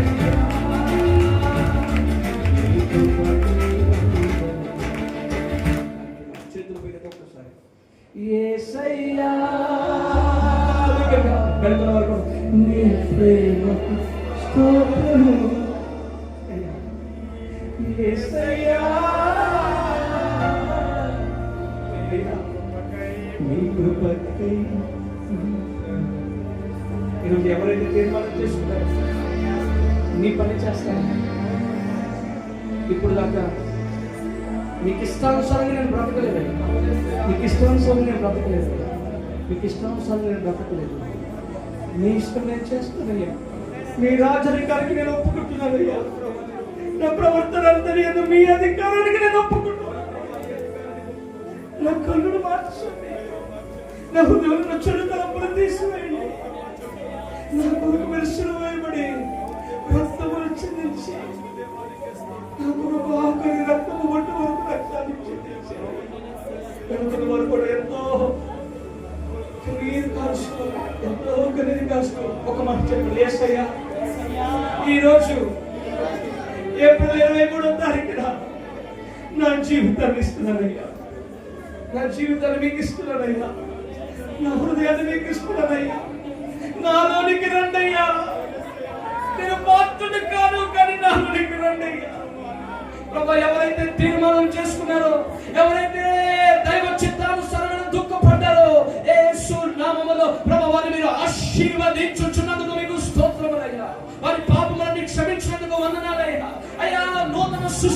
మార్చినందుకు మీకు స్తోత్రాలయ్యా. ఈ రోజు నేను కొత్త వ్యక్తులుగా, ఈ క్షణం నుండి కొత్త వ్యక్తులు ఇక్కడ నుండి బయటికి వెళ్ళటప్పుడు నామకార్థ జీవనం విడిచిపెట్టి విసర్జన జీవనము, సామాన్య జీవనము, ఉజ్జీవ జీవనము, ప్రత్యక్ష జీవనము, మహిమ జీవనములోనికి నీ పిల్లలను నడిపించండి. ఈ 40 దినాలు ఎవరైతే మానకుండా ఉపవాస ప్రార్థనకు వచ్చారో, ఏ తల్లైతే పిల్లల విషయంలో కన్నీరు కారుస్తుందో, ఏ తండ్రి కుమారుల విషయంలో కన్నీరు కారుస్తున్నాడు, జ్ఞాపకం చేసుకోండి అయ్యా. కన్నీరు తుడుచుకోడు, నోటి నిండా నవ్వుంచువాడు. యేసు నామములో వీరి జీవితంలో గొప్ప కార్యములు జరుగును గాక అని మీ నామములో అడుగుచున్నాము. ఆత్మకు బలము, మనస్సుకు నెమ్మది, శరీరములకు స్వస్థత గురించండి. ప్రభావం ఆయనలో నుండి బయట వెళ్ళి రోగులను స్వస్థపరచుచుండెను, దయ్యములను వెళ్ళగొట్టుచున్నట్టుగా మీ ప్రభావమును వారిలోనికి పంపించండి. గాయపడిన హస్తము గురించండి అయ్యా. అప్పుల బాధలు, వేదనతో ఇంట్లో శాంతి సమాధానం లేక ఎందరైతే ఉన్నారో, భర్త బాధక, ఏతలైతే కన్నీరు కారుస్తోంది, జ్ఞాపకం చేసుకుని ఉన్నాయా. ఒక మార్పు వారి కుటుంబంలో వచ్చును గాక, ఒక మార్పు, ఒక నూతన ద్వారము వారి జీవితంలో తెరబడును గాక. ఉద్యోగం లేని వారికి ఉద్యోగం, సంతానం లేని వారికి సంతాన భాగ్యం అయ్యా దయచేయండి, కృప చూపించండి, సహాయం చేయండి. ఈ 40 దిన ఉపవాస ప్రార్థన ద్వారా ప్రభా ఒక గొప్ప కార్యము మన జీవితంలో జరిగించండి. రెండవ రాకడికి మమ్మల్ని అందరినీ సిద్ధపరచండి. ఇక్కడ ఎవరైతే దైవ సేవకులు, దైవజనులు ఉన్నారో తండ్రి సమానం వారిని వారి పరిచయం దీవించండి. ఎవరైతే నీ పని చేస్తున్నారో కృప చూపించండి. పాస్టర్ గారిని బహుగా దీవించండి, ఆస్వాదించండి. ఎవరి సేవకుడని బలపరిచి నడిపించండి. అవసరతులన్నీ మేము మహిమేశ్వరంలో తీర్చండి. ఈ రెండవ రాకడికి మమ్మల్ని అందరినీ సిద్ధపరచమని అన్ని నామముల కంటే పై నామమైన అతి త్వరలో రాని ఉన్న యేసు నామములో ప్రార్థించి వేడుకొంచిన మా ప్రియ పరలోకపు తండ్రి ఆమేన్. చేతుల పైకి దగ్గరగా చప్పట్లు దేవుని మహిమ యేసుకి మాత్రమే మహిమ కలుగును. We give all glory to you, Lord. We honor you, God. We bless your holy name, Lord Jesus. దేవుని ఆయన శక్తి ద్వారా ఈ జీవితంలో అద్భుతములు దేవుడు చేయలేదాక ఆయన ఆశీర్వదిస్తే ఎన్నటన్నిటికీ ఆశీర్వాదమే. ఇది మొదలుకొని దేవుడు మిమ్మల్ని ఆశీర్వదించును గాక. ఆయన ఆశీర్వదిస్తే ఎన్నటన్నిటికీ ఆశీర్వాదమే.